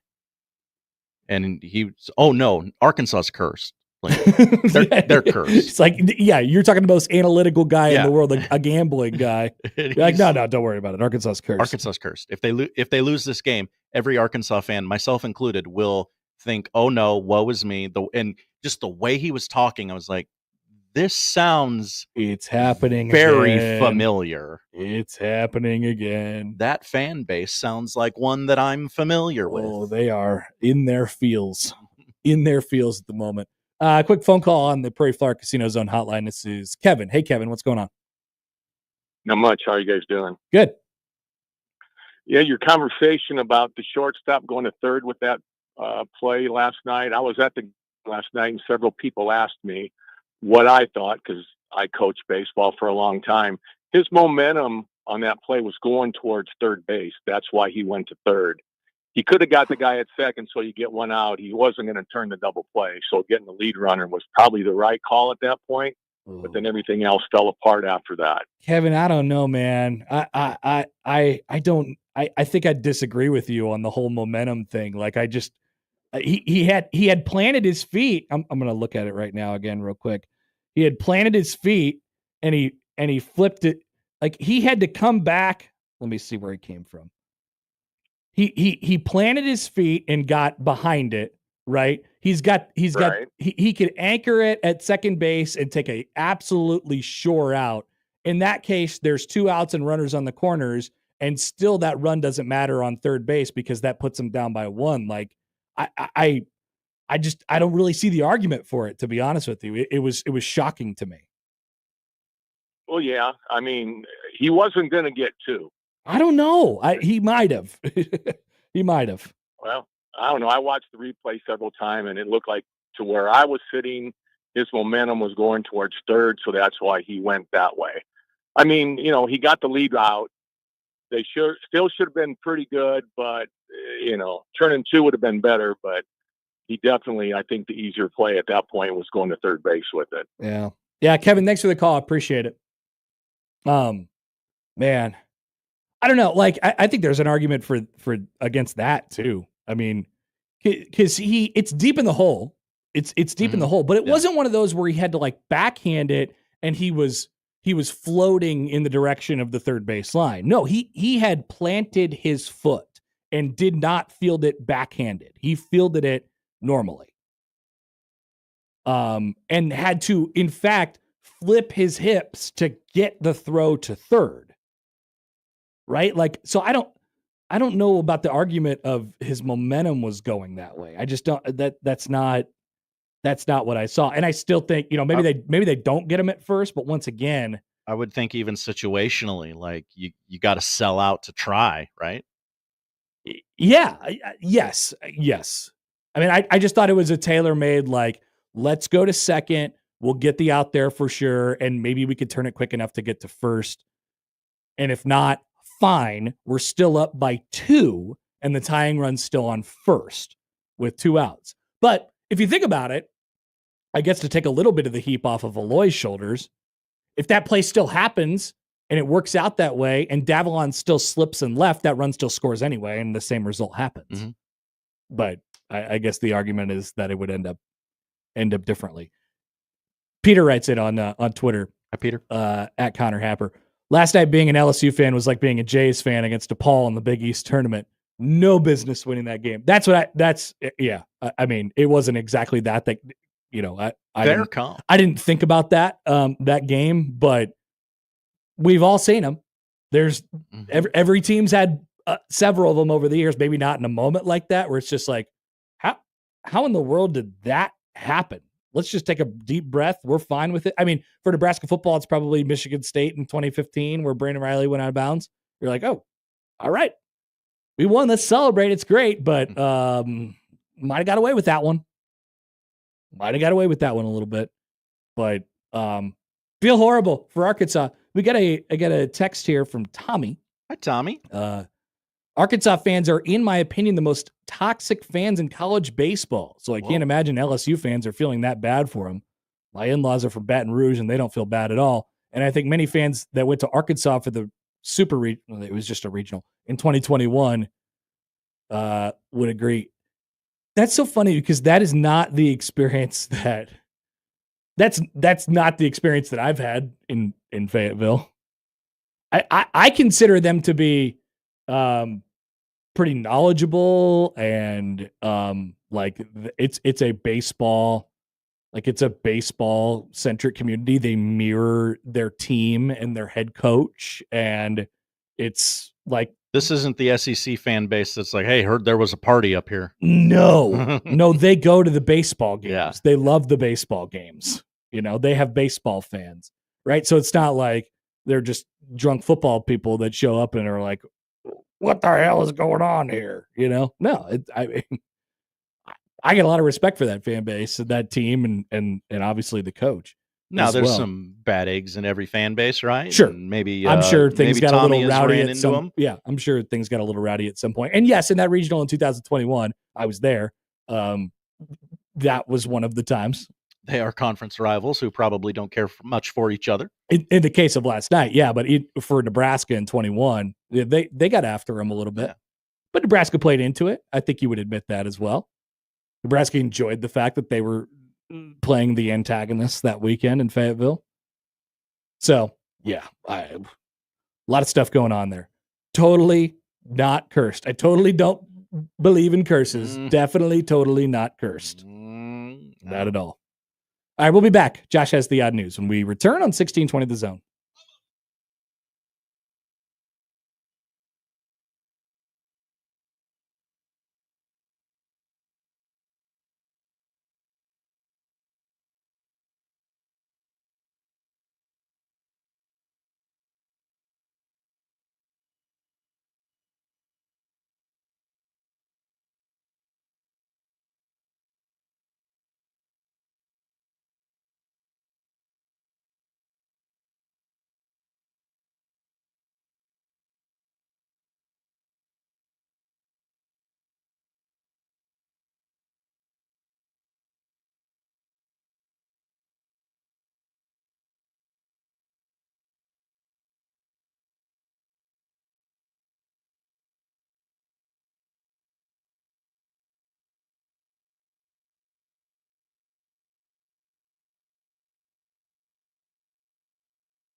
And now we've reached the point in the show where Josh Odson reads the peculiar, the bizarre, the comical, the odd news with Odd Son. Odd news, Odd Son. See what we did there? The odd news with Oddson. A lot of people commenting on caller Kevin, who thought the right play was to go to third. Maybe Kevin had some sandwiches on LSU. Maybe. Didn't think about that until just now. Maybe it's possible. I like how our new word for currency is sandwiches. Let's keep that bit going. I like it, yeah. All right, Josh, what do we have today? Well, while we were away for the past week covering the College World Series, the Florida Panthers won the Stanley Cup. Oh, I saw something about this. They also wrecked the Stanley Cup. What? They broke it? The bowl of the famous trophy is cracked and the bottom is dented. Doesn't that happen every year? It's happening more and more. I don't know if you're starting to see this more and more. If the cup is just old or what, but the Panthers won their second consecutive championship on home ice Tuesday night, beating Edmonton in 6 games. The team, following decades of tradition, really? Decades of? Oh, the cup has decades of tradition. Okay. Because the Panthers don't. No. Partied with the cup into the wee hours and kept the revelry going in Fort Lauderdale well into Wednesday afternoon. Panthers forward Matthew Tkachuk hoisted the cup, and a lot of viewers noticed a crack in the bowl. Damage, nothing new for the 131-year-old chalice. It's been submerged in pools in the ocean. Tom Brady? Yeah. Didn't Tom Brady? Oh, no, that was the Super Bowl. That was the Lombardi. Yeah, I was like, how'd Tom Brady get his hands on a cup? Okay, never mind. Yes. Sorry. So, brain doesn't work. Stanley Cup damaged. Not beyond repair. This is why people from Florida shouldn't be allowed to have it. Yes, good take. Canada would never break it. They would never. Seriously, actually, Canada would never break the Stanley Cup. Everybody be cool. It's been a while since we had a truck spill of the week, so allow us to do the truck spill of the week here with you. Please. Connor, it is a fruit, if you'd like to guess. I-95. Bananas! Johnson County. It was blackberries. Oh, my daughter loves blackberries. Oh, really? Yes. Wow. Tractor trailer overturned near exit 107 on northbound I-95 in Johnston County, leading to a prolonged road closure Wednesday morning. Now this is the part where I tell you everyone's okay, no one was hurt. However, that's good. The driver was impaired. Oh no! Yes.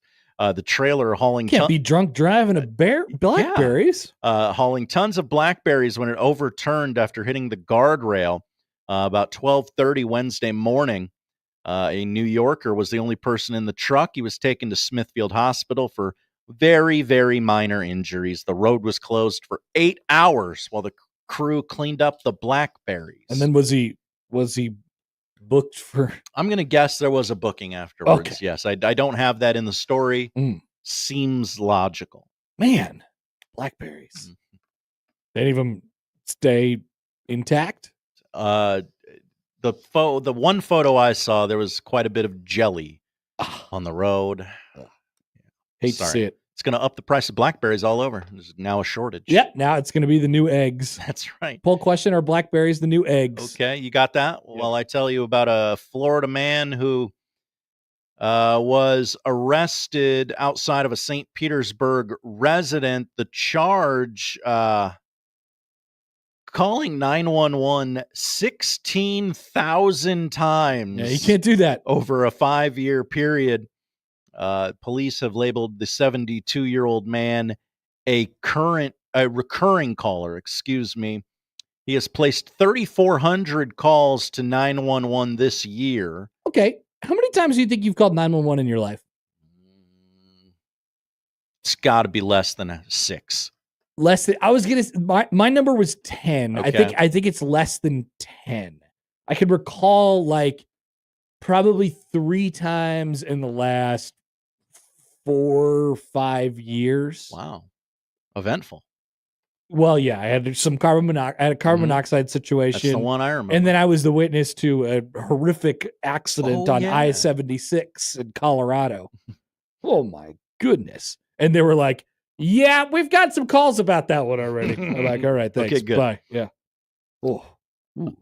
Police communication records show that Thomas dialed 647 times to make complaints about his neighbor. It's too many. He's made allegations about narcotics sales, firearms usage, disorderly conduct, and suspicious activity. Too many. And it was readily apparent that Thomas was utilizing the police to maliciously harass his neighbors for no legitimate purpose. Yeah, it's tough. Free on a $1,500 bond, Thomas has pled not guilty to the 3 misdemeanor charges. We'll see how that works out for him. Gonna be tough to fight that one. They got records of that sort of thing. Yeah, they do. Don't do that. Is that it? That's it. Thank you, Josh. Thank you, Connor. That is the odd news. When we return, the noon hour is coming up. Michael Bruntz will join us. The top 5 polls of the College World Series.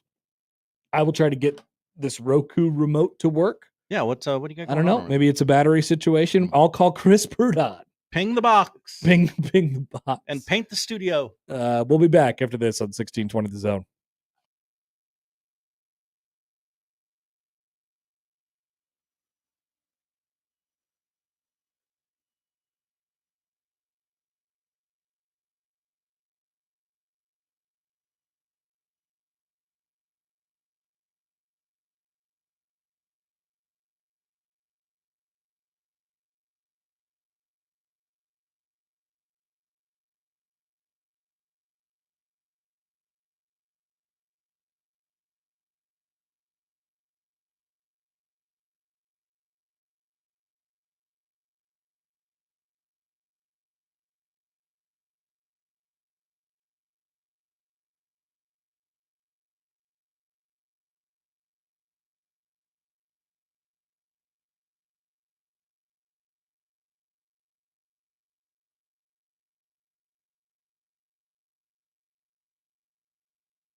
He does it the only way he knows how.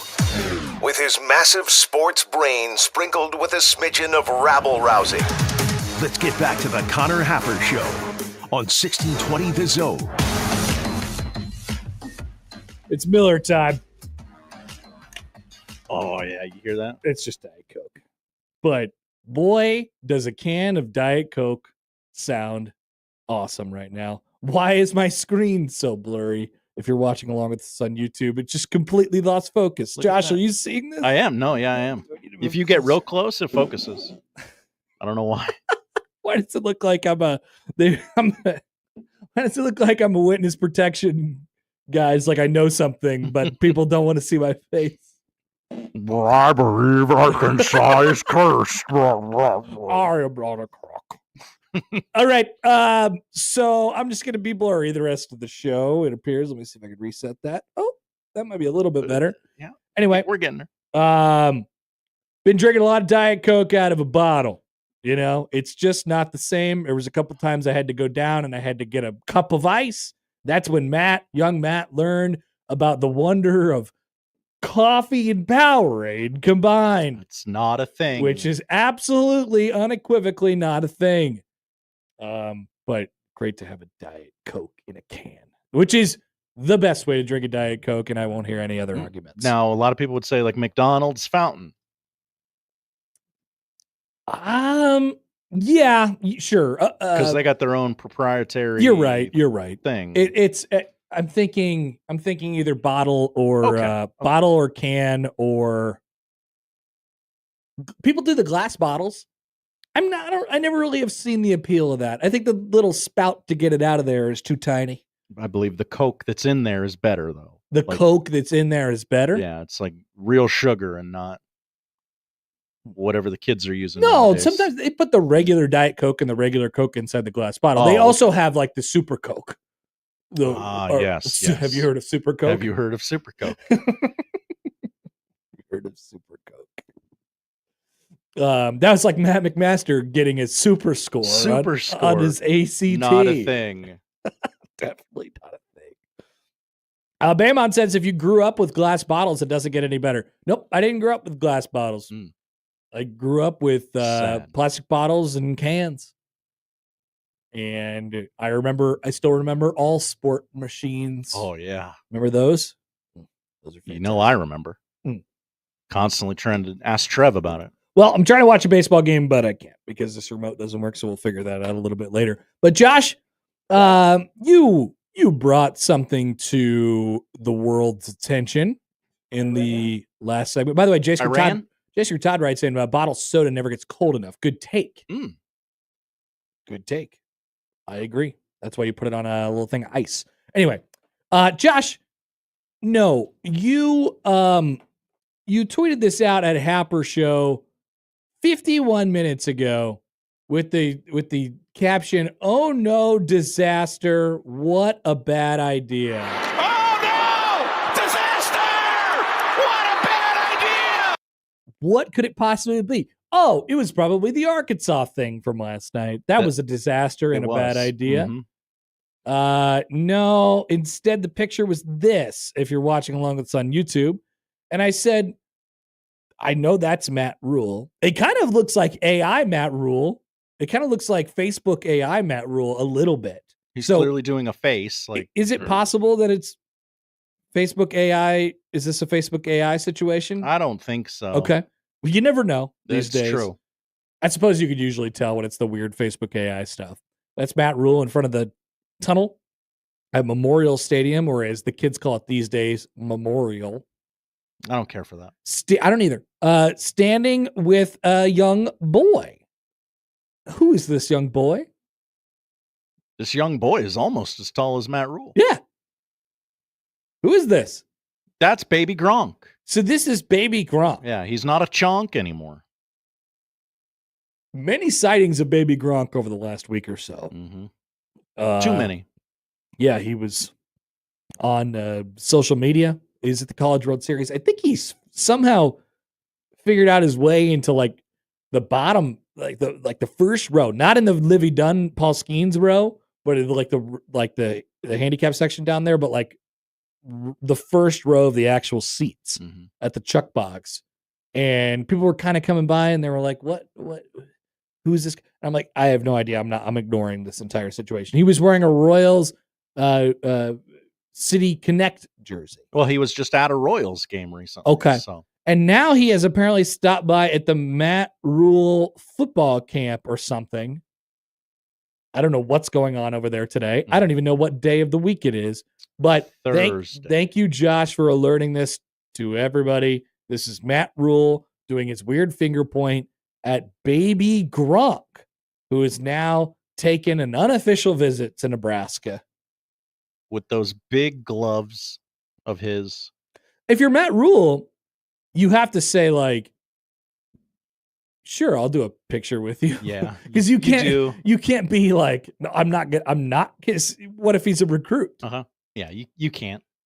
Yeah. So, just unfortunately. Yeah. Matt Rule, this is a good time to talk about this, Josh. That's why I made a deal of it. So, Matt Rule was everywhere. He has been everywhere. Let's compile a list of the places that he has been and the things that he has done over the last week. Most recently, I think this is yesterday or 2 days ago, I saw a video of him and he was on a helicopter. He was on a helicopter. His Instagram has been full of helicopter shots the last week. He's using the helicopter to its fullest extent. Is he taking a chopper from Lincoln to Omaha? I think so. Okay. Well, I think in one case he took a chopper from Lincoln to like a speaking engagement in between Lincoln to Omaha.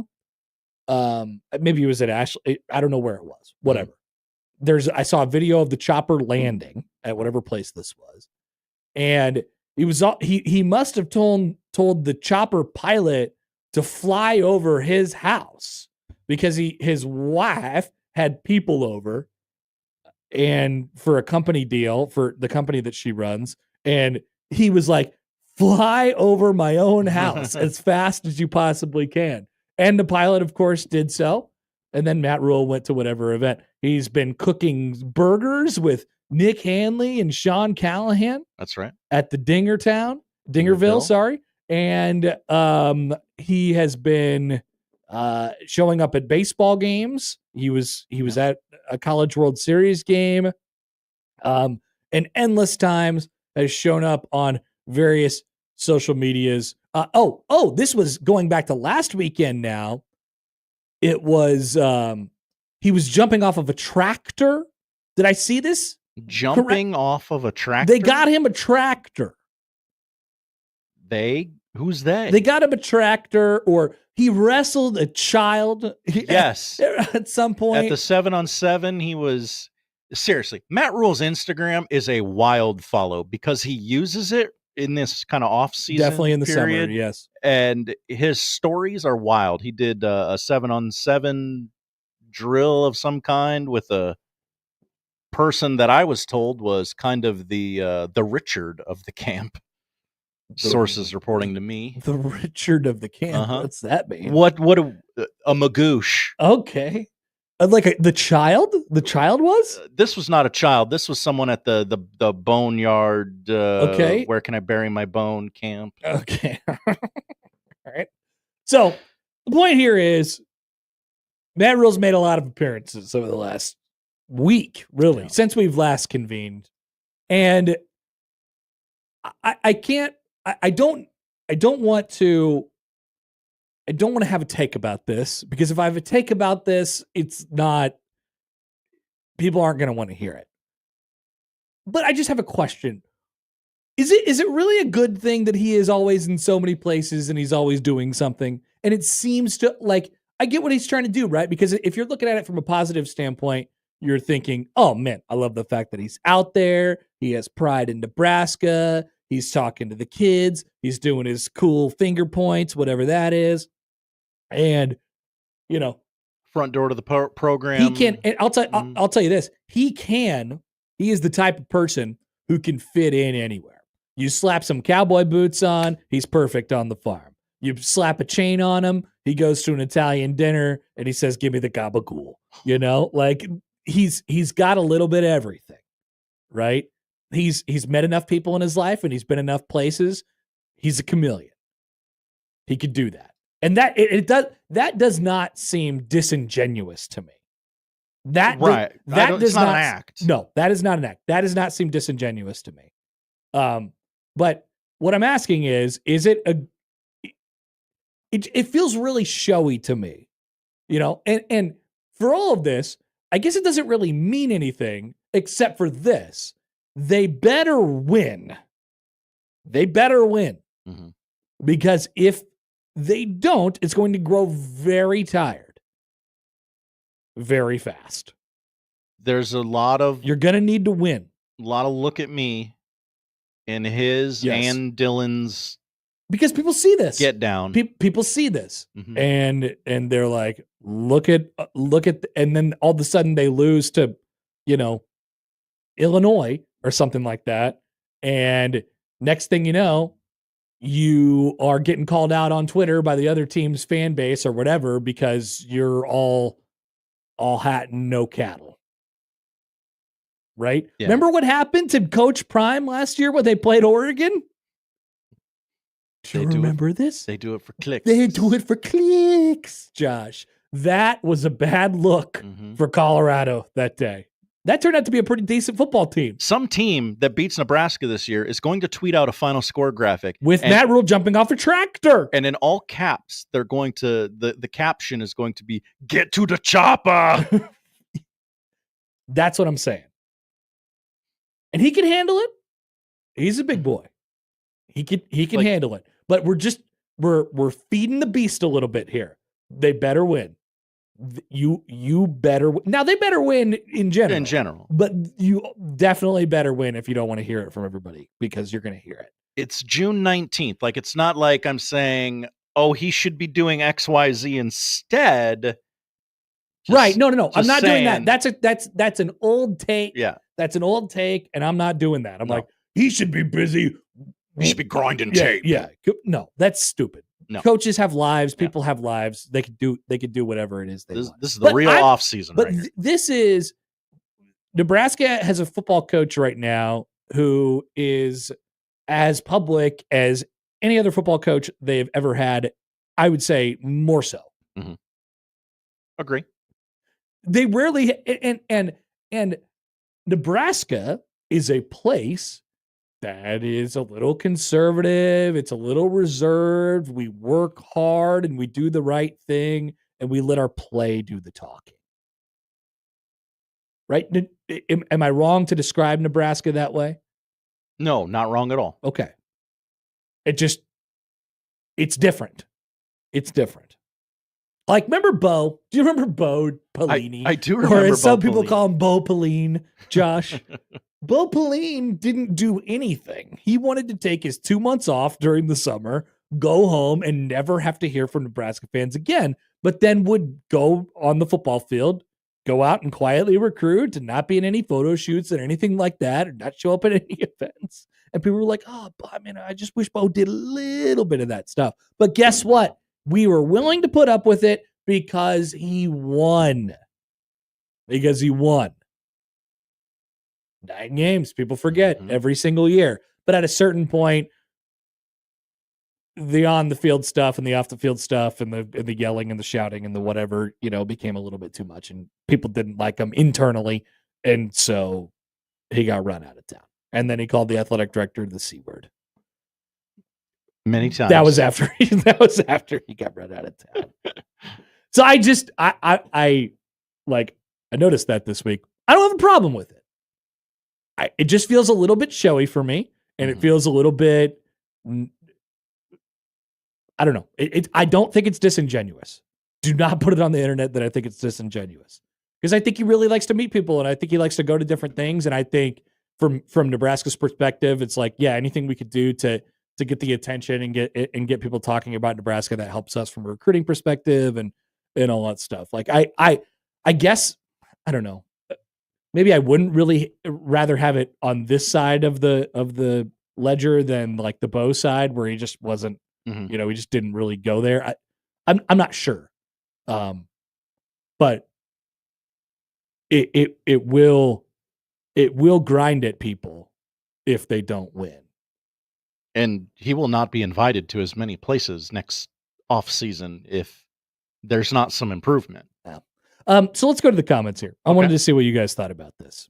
Kenneth, by the way, says he rizzed up Livy Dunn at one point. Is that true? No, I don't. I don't think that's true. Matt asked, do we actually think he knows who Baby Gronk is? Oh, 100%. I'm sure Baby Gronk introduced himself as Baby Gronk. Yeah. And his dad said, this is my son, internet celebrity, Baby Gronk. Baby Gronk. Have you met my son, Baby Gronk? Lane says it does feel showy. Connor, it feels like Lane says he's big on messaging and public relations, but not so great with the on-field attention to detail. Like, can we put as much attention to detail on the field as we do into the show in the offseason? Right. So it's another compliment. It's another compliment to what they do in their operations department and his staff. Like, they think the communication is really good. Like, it's clearly top down. There's one voice. He's out there. His public is front of, and that's like, I think they put thought into that.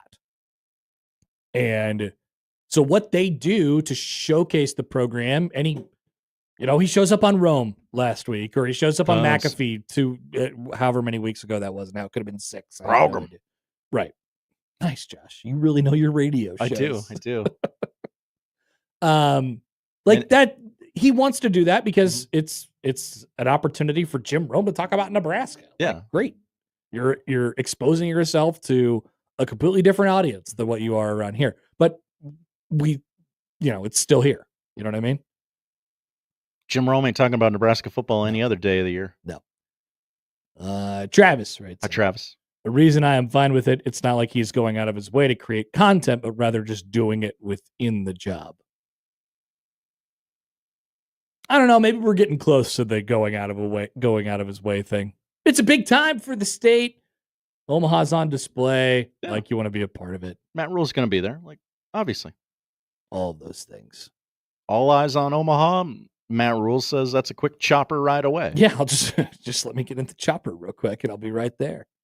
It's good. But I didn't really pay attention much this week to anything that wasn't the College World Series, but I couldn't go 4 seconds without seeing Matt Rule. I don't know a single thing he said, but I saw him in a lot of places.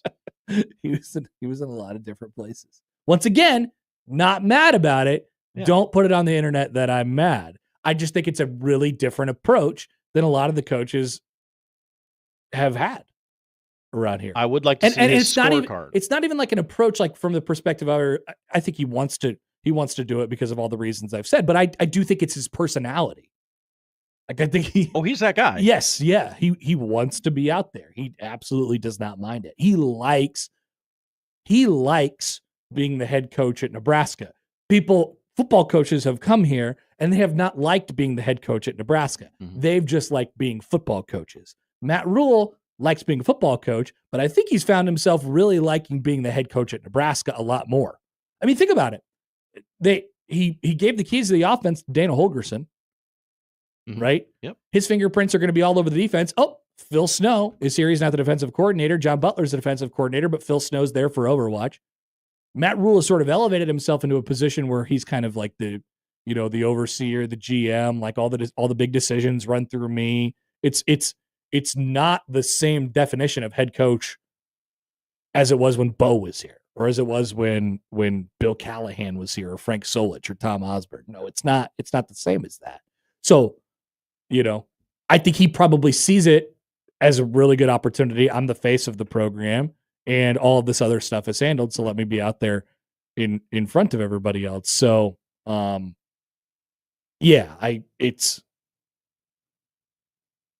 it's interesting. It's interesting. He's given away the responsibilities, so he probably sees this as his responsibility. I got to advertise Nebraska wherever I can. Yeah, I could be the king of Lot D.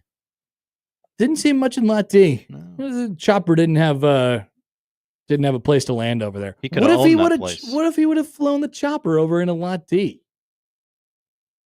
Or by where the Ferris wheel was? They would have loved it. Probably would have seen a video of it on social media. Definitely would have seen a video of it on social media. All right, we'll take a quick break, come back. Michael Bruntz is going to join us on the other side.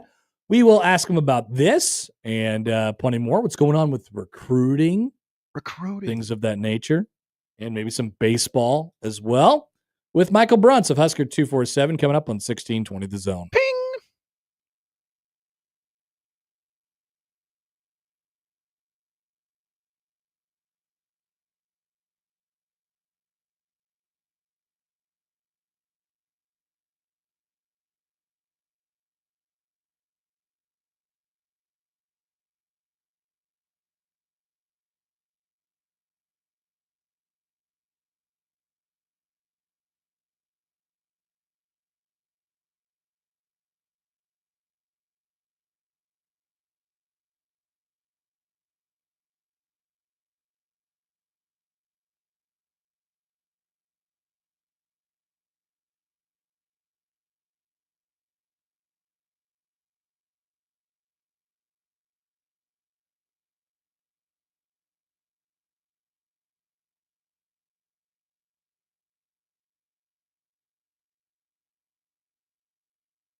Broncos country, let's ride.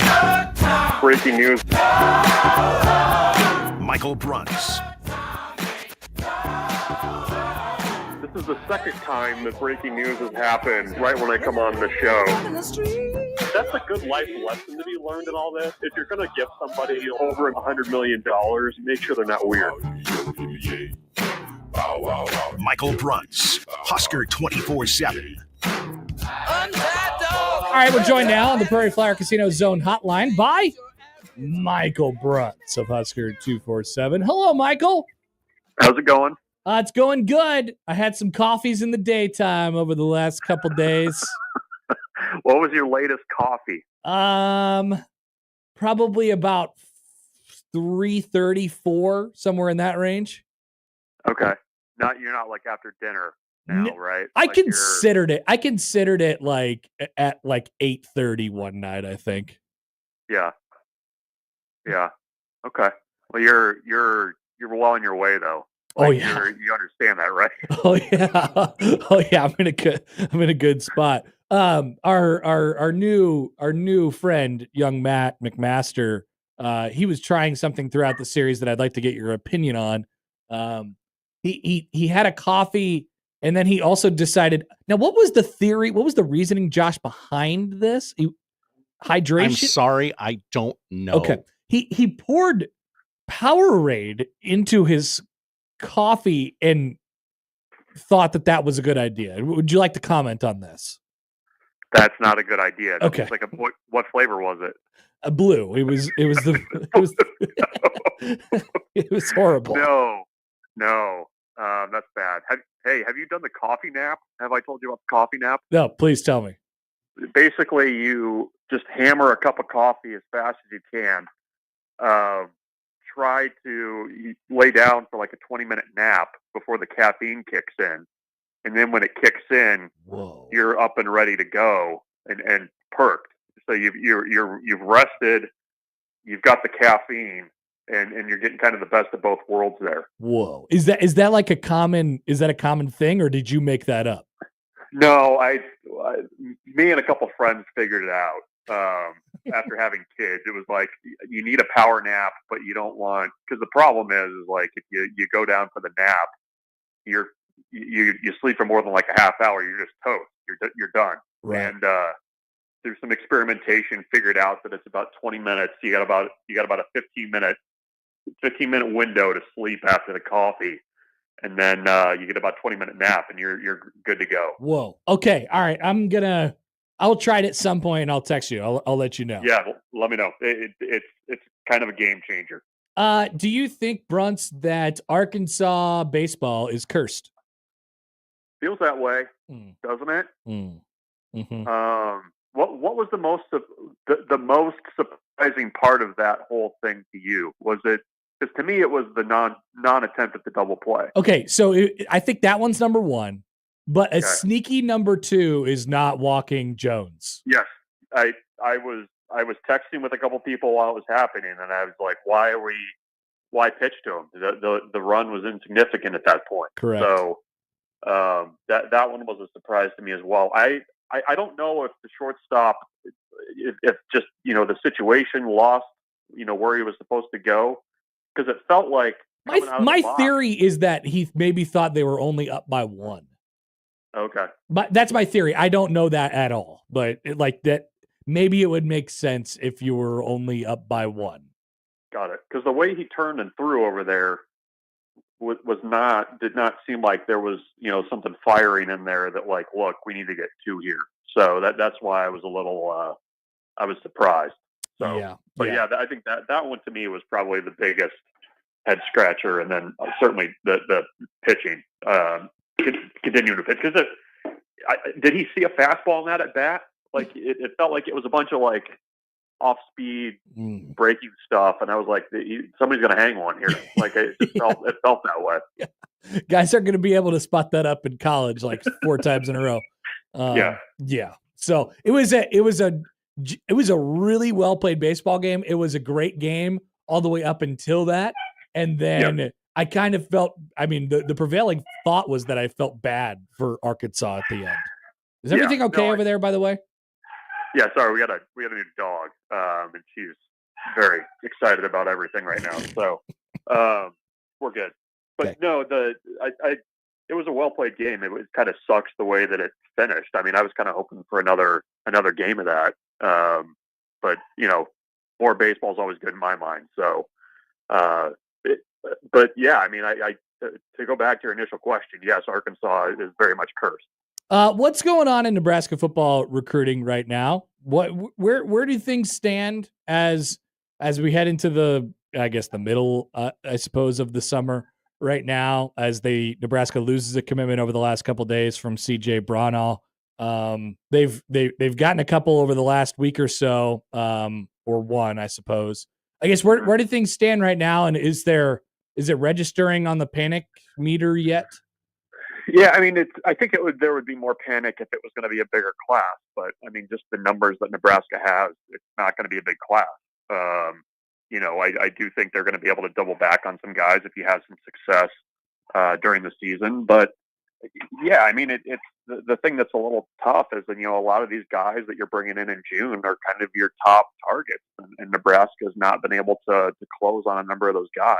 So, I do, like I said, I mean, I was not expecting a class much north of about 10 or 12, okay, high school wise, but you would like to get a little bit more momentum coming out of this summer visits. I mean, that's the thing that's kind of hard is, it seems like every guy that's come in and you felt like you've had a little bit of momentum with, it hasn't stuck. So, I mean, do they have to take that few? Is that just where their numbers lie for this class? Well, I mean, and you've got the 105 number. You have taken huge young roster.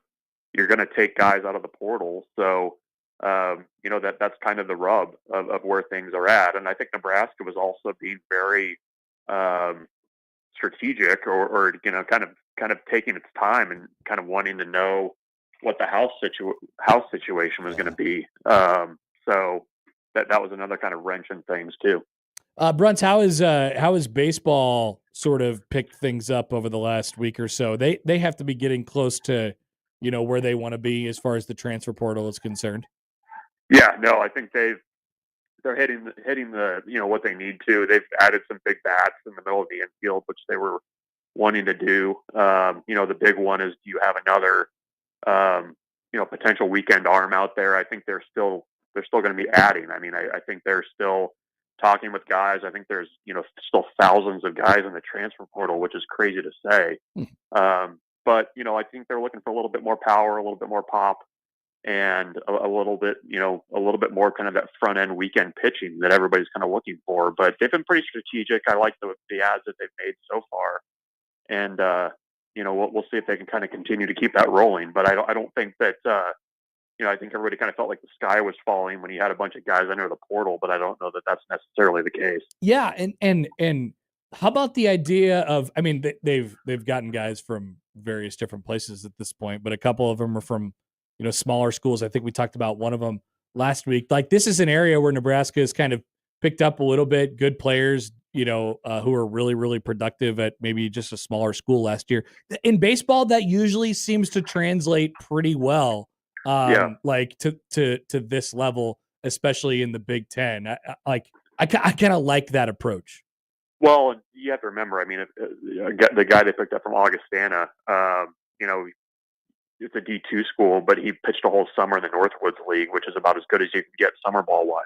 So he has that experience. I think it's easier to translate a little bit in baseball. Like, if you can hit, you can hit. If you can pitch, you can pitch. And I think Nebraska has done a pretty good job of leveraging past connections to find some of those guys. And it is a little bit of a different animal. So the value you get from those summer league outings, I think, is huge when it comes to potentially having to move up to a higher level of baseball. Lastly, Bruntz, did you get what you wanted out of the U.S. Open? Yes, I got chaos. I got a good ending. It couldn't have been much better for me. I was just tickled. Fantastic. Good to talk to you as always, Michael. We'll do it again next week.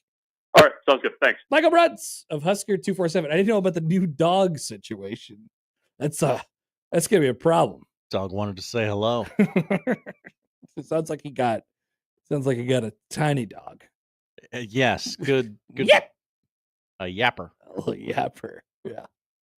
I got these. The one thing, it's very interesting, Josh, how this has happened. So, my young daughter she can like identify. She kind of knows what she's looking at, but she can't verbalize it, right? But one thing that gets a reaction from her every time. Actually, there's a couple of things. I'll explain them to you now. If you show her something, she'll be very happy about it. Okay. Either A, a picture of herself, or a mirror. Babies love mirrors. Or B, dogs. Now, what does this mean? What does this mean for my future? Sounds like a lot of daughters, she's trying to piss daddy off. She already has triggered me. Obviously she's not able to verbalize the fact that she would like a dog or, understands the concepts of any of that yet. But when I flip open that first page of the pictures of the dog book, she's like, this is my jam. She's like, I love this, which is concerning to me. Very. Gonna have to have a tough conversation with her at some point. At some point. We'll be back, Josh, and we'll be back with the top 5 poll questions from the Omaha Baseball Village. Really none of which I've seen, maybe 1 or 2. I'm happy to educate you. And maybe you can even add some context on 1 or 2. Hopefully. Back after this on 1620 The Zone. He gives you the latest sports news, analysis, and commentary in a clean, concise, and disease-free way. See there? What a relief. Thank God. Wonderful. It's the Connor Happer Show on 1620 The Zone.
What I know about courage, I learned from my adoptive mom. She said sometimes you just gotta hold on and know we'll get through this. Mom, we are so high up. Hold my hand. No, you hold my hand. Here we go. Learn about adopting a teen from foster care. You can't imagine the reward. Visit adoptuskids.org to find out more. I learned patience from my adoptive dad. All he had to say was, "Hey, you got this. Just breathe." Hey, we're pretty good. Yeah. Might have to start a band. I got it. Learn about adopting a teen from foster care. You can't imagine the reward. Visit adoptuskids.org to find out more. This message is brought to you by Adopt US Kids, the U.S. Department of Health and Human Services, and the Ad Council.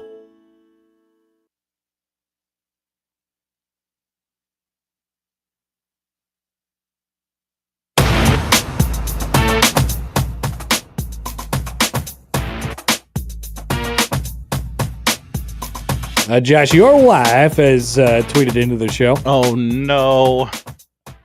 No, it's about me. Oh, okay. So I'm very excited to watch the conversation that Connor has with his daughter about if they will get a dog or not, and then to watch him immediately give her everything that she wants. Yeah. Okay. Yeah, I have already. We'll see about the dog thing. Maybe that's where the line gets drawn. I don't know. We'll see. But to your wife's point, Josh, yeah, I mean, it's going to be difficult seeing myself saying no at really any point. That's good. So, yeah. But if you never see her, you don't have to give her anything. That's true. Is it still my decision, though, at that point? Or are you or is it just... Hey, sorry, I wasn't around. Here's a dog. Yeah. It's a lot of dynamics going there. Yeah. All right, Josh, the top 5 poll questions. How many poll questions did you have to sort through to get to this? What, 15, I should have 20? counted. Yeah, it wasn't too many. It was a pretty easy gig. Okay, exciting. I'm excited to hear what this is all about. Let's do it. God, come on. Take forever. Number 5. Top 5 poll questions from the College World Series. Number 5. Do you have a favorite soft commit? What's that? What's that about? Matt and Josh were talking recruiting, and of course, they were just in the midst of the conversation. Matt just said, "Oh, he's my favorite soft commit right now." They have a soft commit? I don't know. Who are they talking about? I don't know.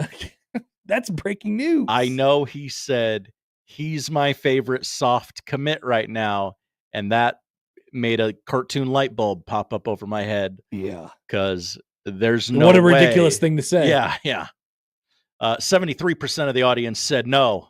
No. I do not have a favorite soft commit. That makes a lot of sense. Yeah, absolutely. Okay. All right. Top 5 poll questions on the CWS. Number 4. Number 4. We're talking about body clocks, and not like, oh, my body clock thinks it's midnight when it's really 10 o'clock. Like directionally, like, hey, I got your 6, like that sort of thing. Like, directional awareness. Yeah, like, oh, that's at your 10 o'clock. Oh, okay. That's not body clock. What, right. I understand. So we asked the question, does Gen Z know what direction 9 o'clock That is? is a great question. And no, there's no chance. 88% of the audience said no. Gen Z absolutely does not know what direction 9 o'clock is. Luckily, you had a Gen Z baby boy sitting there with you. What did he know? I believe he knew. Wow. If I remember correctly. That's surprising. Do kids, it's great. I mean, it's probably a generational thing. It's probably just like, yeah, I mean, I guess it's a generational thing.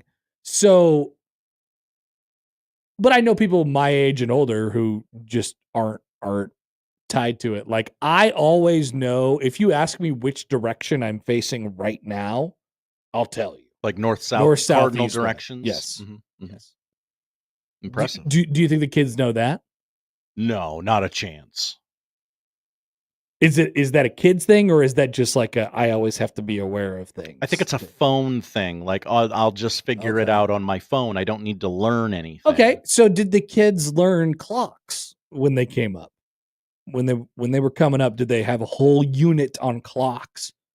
It's amazing. We had the one unit on clocks. That's interesting. And that was it. It was just clocks. That was it. Like first grade, it was like, hey, this is a clock. You better figure it out. But that thing, like, really, I mean, that unit hit. Yeah. The clock unit was unbelievable, because I don't know a single person who has taken the clock unit in whatever grade that was and not known how to tell time on the clock afterwards. Right? It pretty much sinks in every time. Okay, that's kind of interesting, because with like math lessons or English lessons or art lessons, it doesn't about always the sink Sistine in. Chapel, no, it doesn't always sink in. The clock, but they really make sure you get the clock one right. Yeah, the clock one is really good. I've just received a text. Okay, from a listener. I'm a big cardinal direction guy, and it drives people crazy. I am a huge cardinal direction guy. So much so, like, I have a difficult time like driving east to get west. You know what I mean? Oh. Like if I have to go back to the interstate just to go the other way, it's really difficult for me to swallow. Mm-hmm. But sometimes, it's the fastest way to get there. It doesn't make sense. Yeah. But it Sometimes is the fastest way to get there. Okay, hold on. We got a couple tweets here. Okay, please. Yeah. This is hitting with the audience. Okay, great. Let's see. Oh no, this is about the dog. This is from Stacy. If you draw the line at a dog, she will literally say her entire life, quote, "My dad wouldn't let us have a dog. It will create a defining characteristic for her for eternity." Damn. You got to let her that live her is- own life. You can't be you got to let her. You got to have the dog. That is big stakes. Also, Sam writes in, Hi, Sam. what if you use the dog like how the NBA uses Seattle to get into arenas? Oh, no. Do good in school and maybe we get a dog, and then don't get a dog. That's a great What a idea. cruel But bit. It seems very cruel. Oh, yeah, if you just get 100% on this test and study really hard, we'll get a dog, I promise. And then don't do it every time. Adam Silver, you're a monster. Just build an arena, build a nice little thing around the arena, like have a great fan base. Just keep moving it further and further and further. Climate Pledge Arena is one of the most technologically advanced arenas in the country. Make it more technologically advanced. Then Okay. we'll give you a team. They recycle the water. Okay. All right. What's next? 3. Combination of 3 and 5. Number 3. Top 5 poll questions from the College World Series. Who talks to more high schoolers? Stephen M. Sipple, Matt McMaster. Boy, let me answer that question with, I can't imagine that Matt talks to any high schoolers, right? No, not really, right? Okay. All right. So, I mean, if Sipple just does one, which he has. Yeah. He talked to Dayton Raiola. Remember he had the quote to Dayton Raiola? That's right. Is that what you guys were talking I about? believe this is where that stems from. Okay. Our Friday chat with Sipple. Yeah. Matt said, well, you talk to more high schoolers than I do, Sip. Yeah. And Sip was like, I don't know if that's true. Did Matt show his work? He's like, did Matt explain how he hadn't talked to a high schooler in several years or something like that? Or did he just let that sit there? Knowing Matt, he probably defended himself in some way. Okay. All right. Good. Yeah. Good poll question. 54.5% of the audience said Matt talks to more high schoolers, though. So it's close, though. Well, here comes 2. Number 2.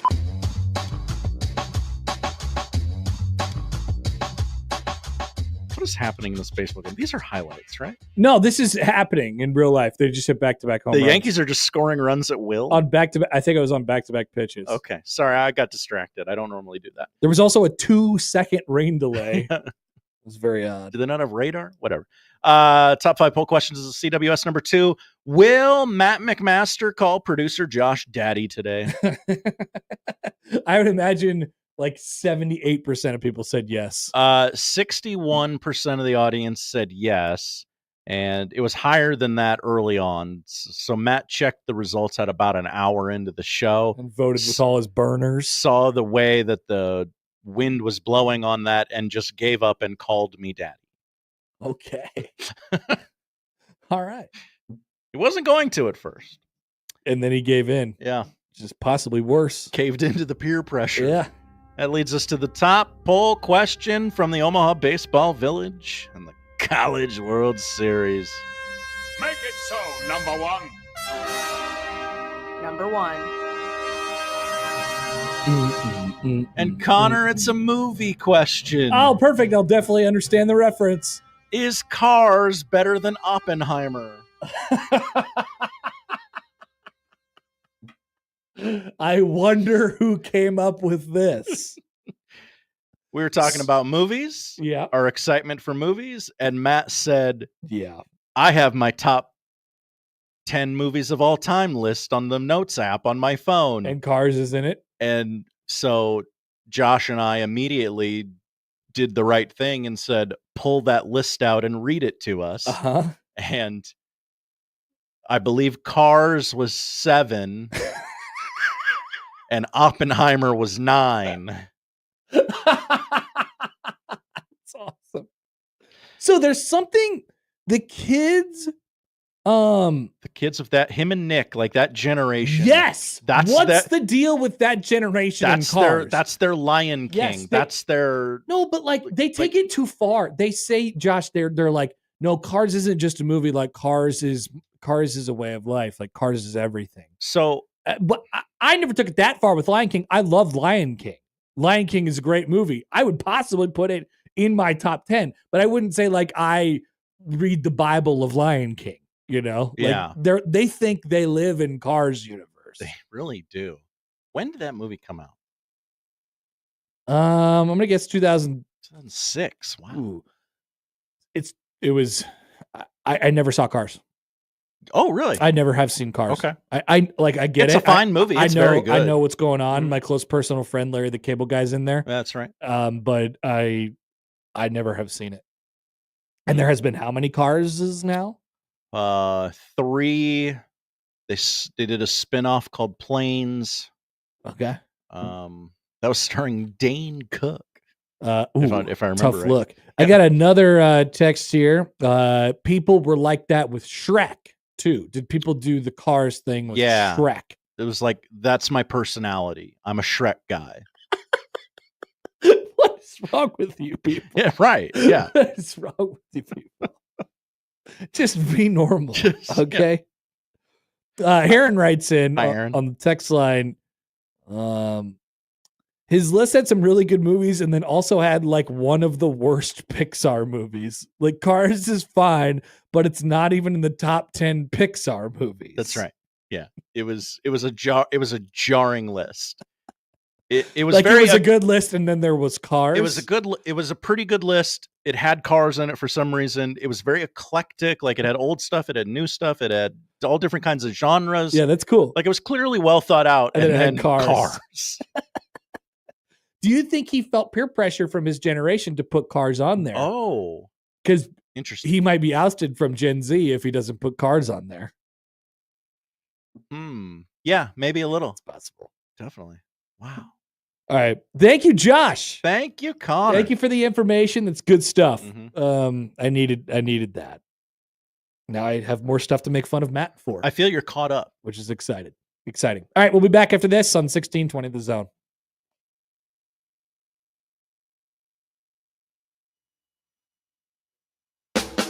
Curveballs belong in baseball, not your bank.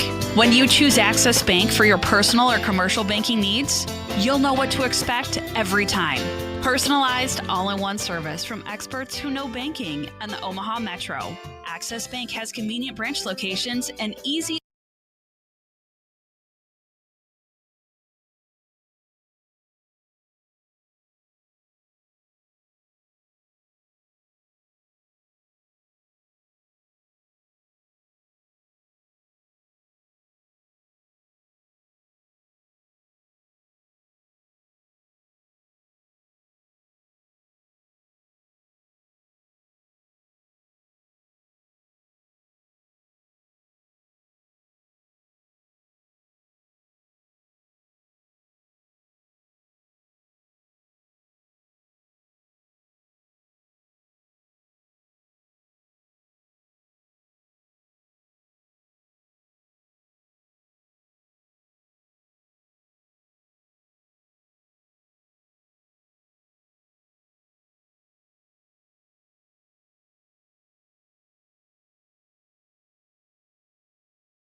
Let's get back to the Connor Happer Show on 1620 The Zone. Here comes the clown.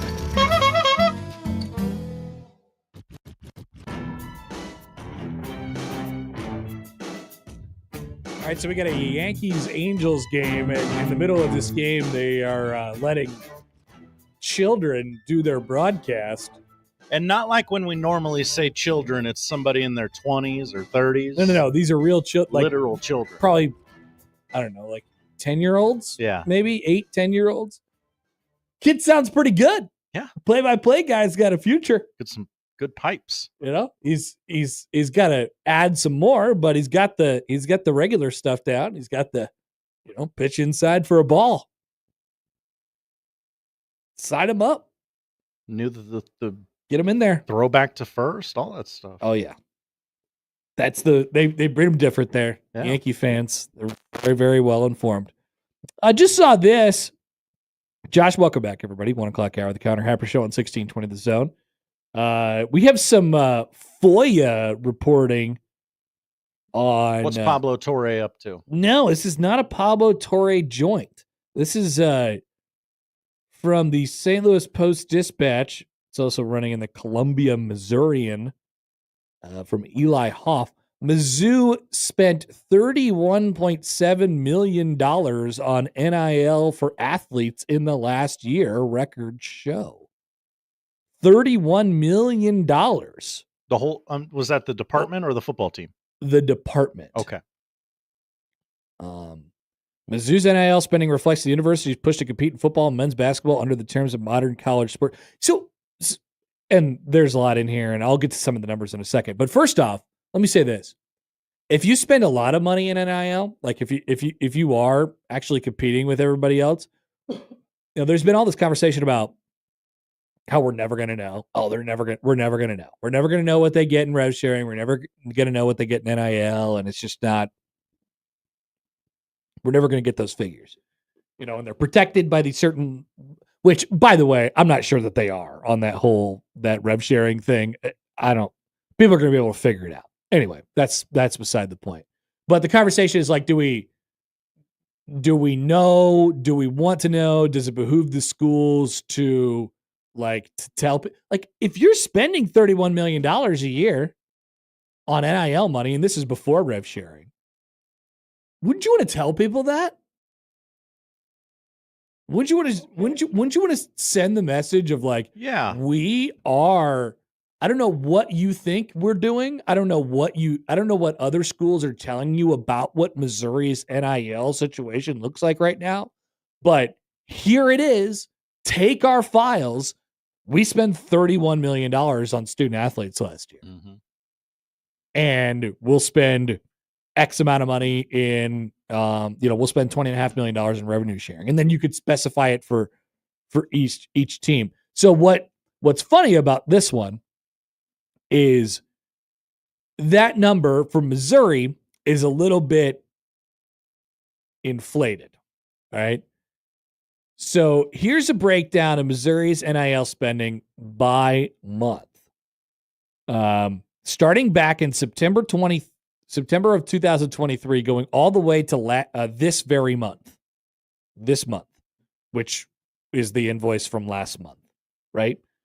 Basically every month goes in the neighborhood of $800,000 to $1 million. There's some $1.2 million in there. There's a $1.8 million in there. There's a month in January, which is interesting because that's a football portal month. 4.6 million, right? So there's some that spike every now and again. But by far the biggest outlier in all of them is the $10.2 million they spent on NIL last month. Why did that happen? Well, that's because everybody was all panicked about the whole clearinghouse thing and we're not going to be able to do our deal. So let's just spend as much money as we possibly can right now, get as many players as we possibly can right now, because we know these deals are kind of like going away going forward, or at least they're going to change significantly. So Missouri, in preparation for this and a panic move, spent over $10 million for the acquisition, basically, of players over the last month, and $3.5 million before that, and over $2 million before that. Which is pretty wild. As the article notes, starting July 1st, schools will be limited in how much revenue they can share with athletes, and external NIL deals will be subject to increased scrutiny. In the meantime, athletic departments like Missouri's have taken the closing months of the NIL free-for-all to give a rising amount of money to athletes competing this coming year and continually up the ante to keep pace with others doing the same. Quote, as we were all anticipating this coming, we recognized that we needed to be to best position ourselves, said this is, I believe, their athletic director. Like you could see, we were aggressive in that approach. I don't feel like it's necessarily inconsistent with a lot of those schools out there. And another higher up said, quote, it was an absolute necessity. That was the standard you were trying to meet. We weren't uncommon in that, talking about the money that has been spent over the last couple months as the clearinghouse and all of that stuff loomed. So fascinating. My takeaway is not necessarily the money and the dollar figures that I just read and the mad dash at the end. It's more so in the idea that Missouri, they said this out loud. And I don't know. Like, I've always thought that transparency is, and it's not like I love it when they tell us stuff because I'm in the media and I think I deserve this information. Like, no, it's not about that. I think it behooves you as an athletic department to do so, because if you are spending with the biggest and the most and you are telling all your peers, some of which, most of which you are recruiting against in all sports, that you are competitive in that market, then what happens, Josh? It becomes about the normal stuff again. If everybody's paying $20.5 million to their, for their entire athletic department, and then you are, you 80% of it or whatever go to your football team and blah, blah, blah. You go all the way down. Obviously, there are sports where Nebraska and other schools are going to be more competitive. Some more like Iowa, women's basketball, whatever. Nebraska volleyball. They want to be competitive in those spaces and in those zones. But I think it's a good idea in general to say, we're just the same as everybody else. Nobody's going to be offering you more than us, or at least it's not that big of a gap, that big of a deal. So why don't you go to the place that you feel the most comfortable at? That's a really, really dumbed down conversation. That's not how the conversations go. But I think generally over time, as a recruitment develops, it's like maybe it starts with the money, and then you're like, oh, wait, the money's going to be same everywhere. So why don't we just make this? Why don't I just go to the place that I think I will develop at the best and that I like the best and that my friends are at, or whatever it might be, however you're going through your decision in the first place. I think ideally for people who are in charge, and as this whole new rev sharing thing comes down, that's in their like utopia. That's what they want to happen. Obviously, as I've said before, college athletics has always been about finding edges, and someone will find an edge and ruin everything for everybody. But yeah. Especially important for a school like Missouri, who's trying to get that foothold in the SEC, feels like they're on the cusp of something. Yeah, because internally, everything right? you always hear about Missouri is like, oh, well, they don't have anything. Yeah. It's like, no, we're competitive. They finished better than Alabama in the SEC last year. Wow. But they played a cake schedule, Josh. Not their fault. That's true. Also, Alabama lost to Vanderbilt. People forget that. And Diego Pavia. Speaking of, let's continue the game of Connor Happer Plays Catch Up on topics. What did Diego Pavia say that triggered so many people out there? Let's go find out. Google with me, folks. Okay. Why won't you?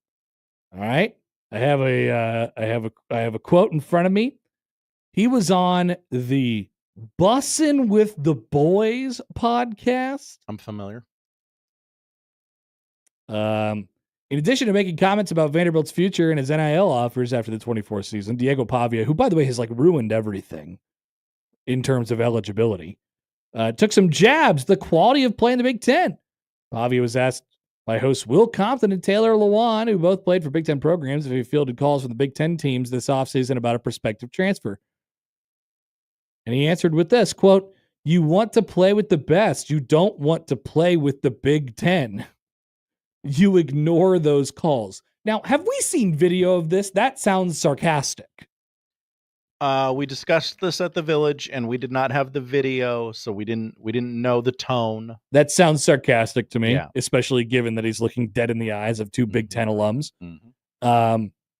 Pavia then went on to explain the difference between playing in a loaded SEC schedule versus a Big Ten slate that may only include a couple of elite teams. Quote, "The Big Ten, you have like Ohio State, Oregon, Michigan, Penn State.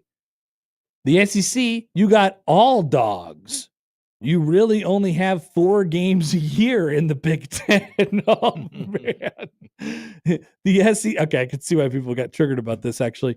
The SEC, it's like week after week after week, like you're going to get beat on. The Big Ten, you're not getting beat on with Purdue and Nebraska. Oh.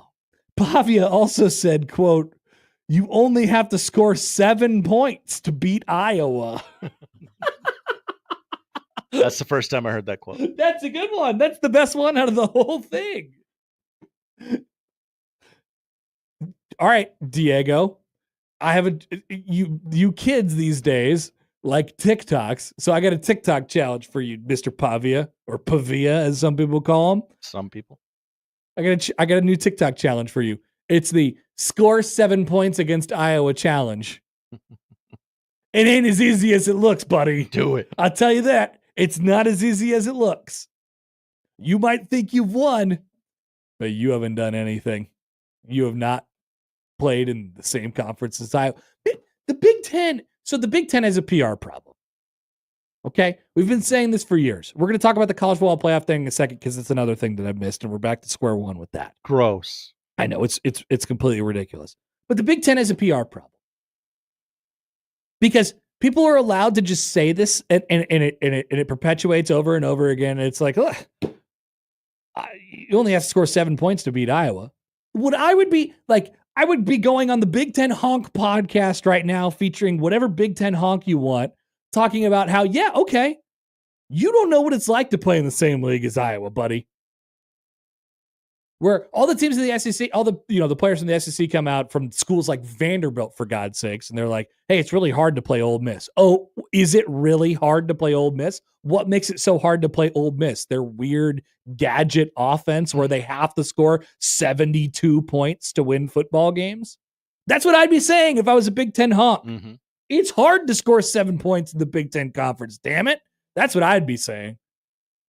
This is all just how you frame it. All these teams are the same. They're the same. It's the same conference. They're the same amount of good as each other. They are. They just do it in different ways. Go ahead. Join the Big Ten. It could be fun. What if we did a Big Ten SEC share program in a trade? Like a challenge? Yeah. No. I'm not talking about playing. I guess it's kind of. No, it's not a challenge. It's different because what you're doing is you're taking. I don't know how this team gets decided. You take one team every year from each of the conferences and you just trade them.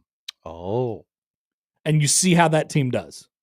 Whichever team talks the most junk. In this case, it's Diego Pavia and Vanderbilt. Diego Pavia and Vanderbilt, you go play in the Big Ten for a year. You give them a very normal schedule, or you give them whatever schedule the other team has. You don't have to load it up. Yeah. It's the Big Ten. They're all average, right? Mm-hmm. So go ahead and play them, see what your record is, and then we'll get your opinion at the end of the year. And we'll ask, how did you like playing in the Big Ten? Was it fun? And they'll say, no. It was very hard. Why was it so cold? Everything And hurts. why was it so hard to score? It's so easy to score where I come from. Why is it so hard to score here?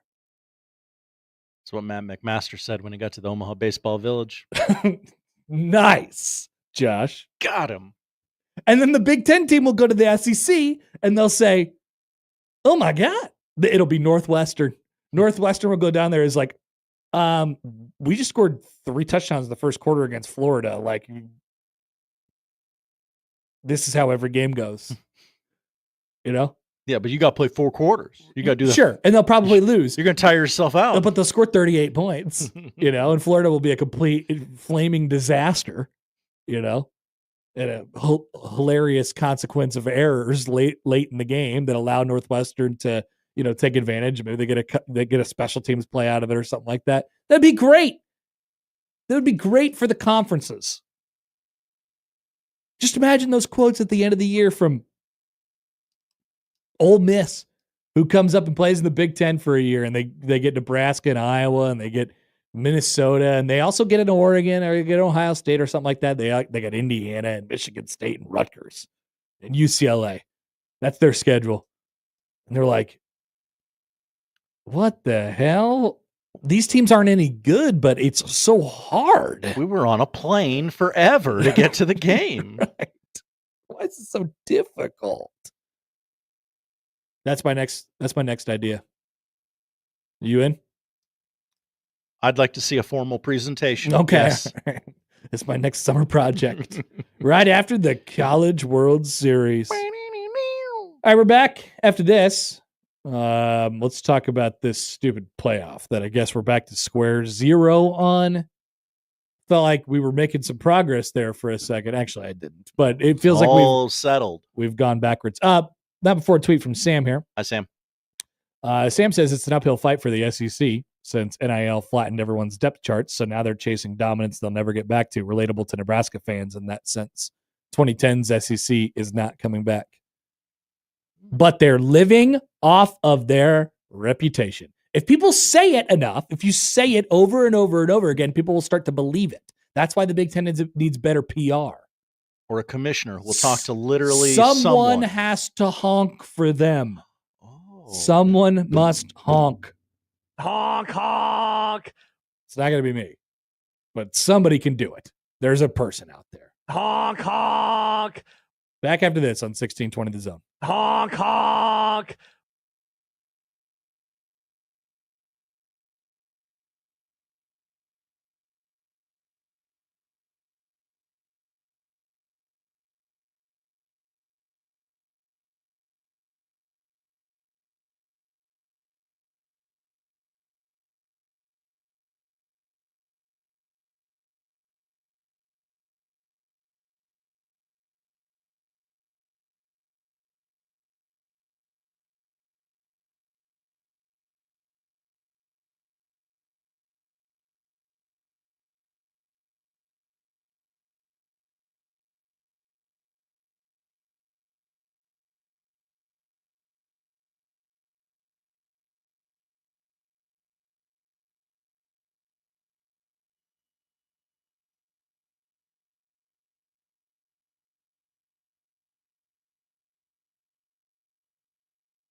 much looking forward to getting out of the daily college football news cycle for a week and having come back and have something to talk about. Yeah. Maybe even something would happen over that period of time. Something concrete. This is from Brett McMurphy. Tuesday night, conference commissioners have decided to, quote, start over on determining the 2026 college football playoff format, sources said. Big Ten and SEC initially wanted 4 AQs with 2 each to the ACC and the Big 12. However, the ACC and the Big 12 pushed back. Then SEC coaches publicly did not support the 4 AQ model, instead preferring the 5 AQ, like 5 conference champions plus 11 at large format for this 16-team playoff. And the ACC and the Big 12 got behind them. The SEC wants more value given to strength of schedule metrics, which reportedly they are now changing, something the CFP executives discussed in today's meetings. However, the source cautioned, even if the strength of schedule is supposed to carry more weight with the committee, it still boils down to their opinions on who they think are the best teams. Deadline for finalizing the 2026 college football playoff format is December 1st. If we make it throughout the rest of the summer without having a new college football playoff, and once again, keep in mind this is for 2026, then this will never get talked about again. We'll probably talk about it all summer long. And then it won't. And then when the news actually breaks that we're going to have a 16-team playoff starting in 26 and how whatever the format is, nobody will actually care because this is a great summer topic. They're going to news dump this. Maybe. Yeah. It'll probably come out like a Sunday morning in October. It was like, oh, they figured it out. Great. I don't care anymore. Mm-hmm. Ever heard the phrase of strike while the iron's hot, Josh? It just has not happened. By the way, so they're going through their meetings right now. You know the location of these meetings? You know, they used to do it at they used to do it at a super nice hotel in the Florida Panhandle, right? And I think in Des, or maybe that was the SEC meetings. They used to do it somewhere else. I can figure this out. This year, they're doing this meeting in Asheville, North Carolina at the Biltmore Estate. I would not have gotten that. I'm glad you just told me. You ever seen that place? It's nuts. No. Oh yeah, I've been to the Great Smoky Mountains of West. I've heard North Asheville's Carolina. beautiful. It is. It is. This place is nuts. This place is nuts. Okay. Chaotic good or chaotic bad? No, like it's the nicest thing you could imagine. Oh, okay. Yeah. Okay. Think like what did Matt say? What did Matt call the Sistine Chapel? Like a photograph. What is that meme from the Greeks? Jesus. That old Greek meme. Anyway, they did this at the Biltmore Estate. Not the one at like 120th and Blondo in Omaha, but the one in Asheville, North Carolina. They talked about it for a little while and they said, we need to just start over. Can we get a clean slate? One of the things that they're looking into after 2 days of closed-door meetings at the Biltmore in North Carolina is the CFP staff proposed changes to strength of schedule metrics being utilized by the selection committee. The new metrics would place more emphasis on non-conference scheduling, effectively making the difference between 8 and 9 conference games negligible. A touchstone for the SEC's criticism of the selection process, source told CBS Sports. This is from Brandon Marcello, by the way. With new data to ponder, the conferences have hit the reset button on their preconceived notions. If instituted, the new metrics could strengthen the SEC's resolve to stick with 8 conference games, fueling momentum for a playoff that includes less automatic qualifiers and more at-large berths, an option that the Big Ten has been reluctant to consider. Big Ten officials have long desired the SEC and others to play 9 conference games. Josh, I am also back to square zero on this, but I'm not changing my opinion. Okay. The SEC's idea is better. I'm sad and weirded out about the way that they came to it because it's obviously all for they thought, what? Okay, so we're going to take 4 from the SEC every year. That sounds like, okay, cool. 2 thumbs up. But at a certain point, you're capped, right? Because if you do 4-4, 2-2, 1-1-1, or whatever it was, and you get to the 16 that way, you're capped at 4 plus. Yeah, you're not getting more than that. Because one of the one is Notre Dame, and one of the other one is G5. So we're basically talking about one more spot. You're kind of capped at 5 in that scenario. The SEC thought, I like the idea of having 4, cool, but I also really like the idea of having 7. So here's what we're going to do. We're going to throw our weight behind this other idea where automatically our champion gets in every year, and then we are going to not play 9 games, make our schedules really easy, win all the games as much as possible, and then stack all of our teams in the top 10 of the last college football playoff ranking, and then get 7 teams in the college football playoff.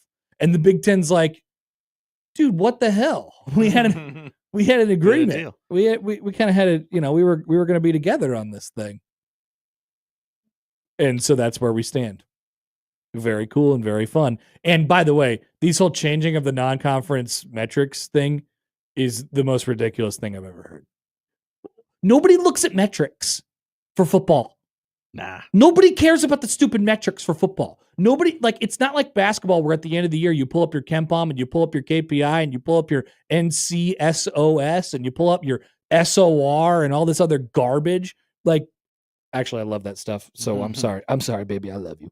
I love all that stuff. It's great for basketball. But the reason that we do it in basketball is because there's 100 data points, right? They play 30 plus games and they have conference tournaments, and strength of schedule matters. And how much you challenge yourself out of conference matters. In football, it's not a hard math equation to figure out. You play 9 games or 8 games in your conference, and maybe you play a Power 5 team out of conference if you're a Big Ten or an SEC team. You can go data point by data point. In basketball, there's too much data. In football, there's not. You have 12 games. It's not that hard. I can look at your schedule and say if your schedule is good or not. Who cares about the GD metrics? We can probably figure it out, right? Give me a team that made the college football playoff last year, and I'll read you their schedule. All right, Texas schedule football 2024, and I'm going to read each game to you, Josh. Okay, and you're going to tell me good or bad. All right, Colorado. Don't say it after every game. Just give the whole picture here. They beat Colorado State 52-0. They beat Michigan 31-12 when they were number 10 in the country. They beat UTSA 56-7. They beat Louisiana Monroe 51-3. They beat Mississippi State 51-13. They beat Oklahoma 34-3 when they were number 18 in the country. They lost to Georgia 30-15. They beat Vanderbilt 27-24. They beat Florida 49-17. They beat Arkansas 20-10. They beat Kentucky 31-14. They beat Texas A&M 17-7. And then they lost to Georgia in the SEC title game 22-19. I don't think that schedule's that good. But guess what? You're not keeping a 13-win team out of the college football playoff. It's just not. Or I'm sorry, it would be an 11-win team at that point in time because they won 2 in the playoff. You're not keeping an 11-1 team or 11-1 regular season team, 11-2 after the SEC championship game out of the playoff. You're just not doing it, especially when their name is Texas. Yeah. Who gives a rip about their stupid strength of schedule? And the SEC finally figured it out. They're like, oh, not finally. They've known this forever because remember Jim Delaney's whole deal about playing 9 games and strength of schedule? He's been wrong for a long time. Sorry. Our Big Ten overlord, Jim Delaney, was not right about the whole schedule thing. The real key to this thing is make your schedule as easy as possible, and then you could make your way into the college football playoff. To the point of the crazy Nebraska fans who want to make their schedule as easy as possible and get into the college football playoff. Yes, of course. Of course it helps you get into the college football playoff. I still like the idea of fun games because I'm a fan of sport, not just making the playoff. But that's a completely different topic. Bleep or get off the pot. Yeah, they won't decide for several more months. Figure something out. And or I'm telling you, when they decide on a playoff format, we won't care. When they do this, and it'll be in October or November, and we will not care. Great prediction by you. They'll do it the morning of an NFL Sunday, and we'll forget about it by Monday. Put it on the board. Yep. And just stop reporting on what may or may not be happening. I know it's your job, Brett and other people. I don't need a Pete tweet that something might be happening. Oh, you want people to stop covering? Just stop. Just let them meet. You think they should all handshake me and say we're just not doing this anymore? We're done covering. Okay. When you have a press release, maybe they'll stop send it going to us. nice hotels and having meetings if people stop covering it. I rooted through a dumpster in a hotel in Asheville, North Carolina. It's all a big PR war anyway. All right, we're back after this with the polls, and we'll tell you what to watch tonight on 1620 The Zone. You made me do this. This is on you, Producer Josh. The Connor Happer Show on 1620 The Zone.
At Rotella's Italian Bakery, they put unsurpassed product quality into everything they bake. Old world skill and experience are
All right, so polls at Happer Show.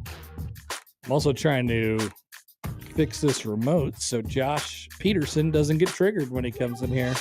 Because I know he will be. Well, why would Josh Peterson be triggered? Well, John Bishop probably will too, because he'll probably want to watch baseball.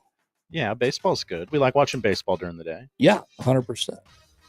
But we've had a problem the entire show changing the channel. Oh, I figured it out. Look at you. I figured it out. Daddy fixed it. Yes, in this case, I am Daddy. To the polls at Happer Show on the J-Tech Construction Zone Twitter feed. Are blackberries the new eggs? We're talking about literal black space berries, not blackberries, the phone. Blackberries. Seems unlikely. I just don't see enough people eating them. Berries that are black. 75% say no. Have you heard of Super Coke? No. Something I made up completely. 88% said no. Was the clock unit unbelievable?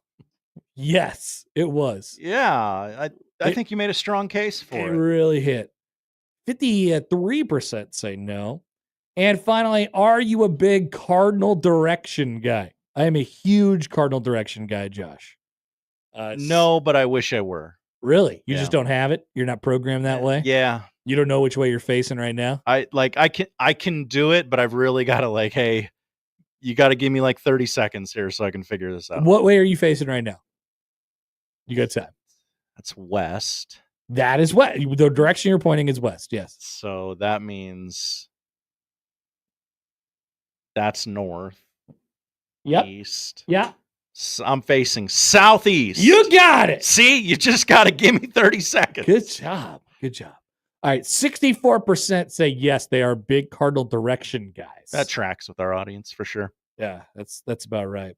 Those are the polls. Josh, what are we watching tonight? We are watching NBA Finals Game 6. Oh, yes. We didn't think we'd get here, but we're here. The Pacers host the Thunder. The Thunder have a 3-2 lead.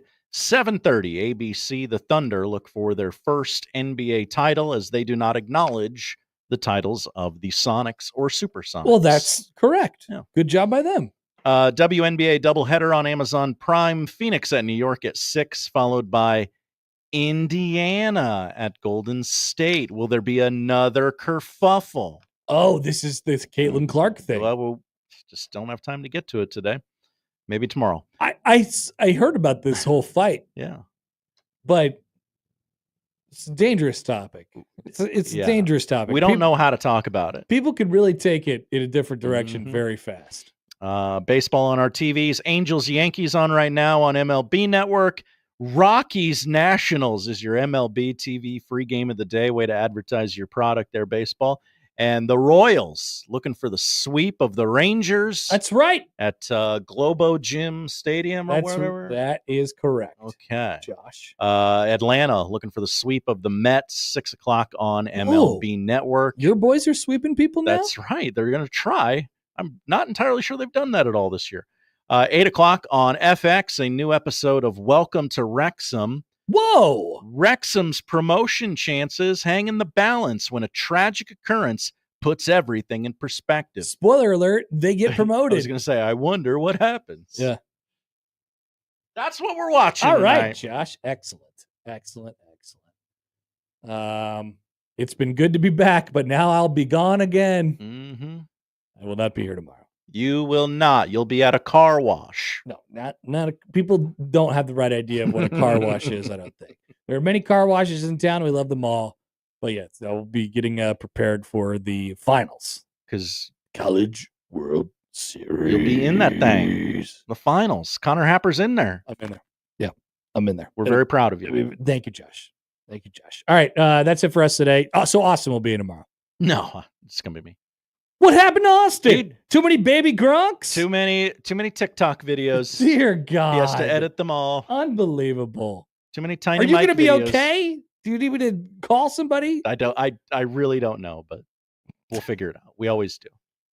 If you missed anything, you can find it all 1620thezone.com. Time for the crossover coming up.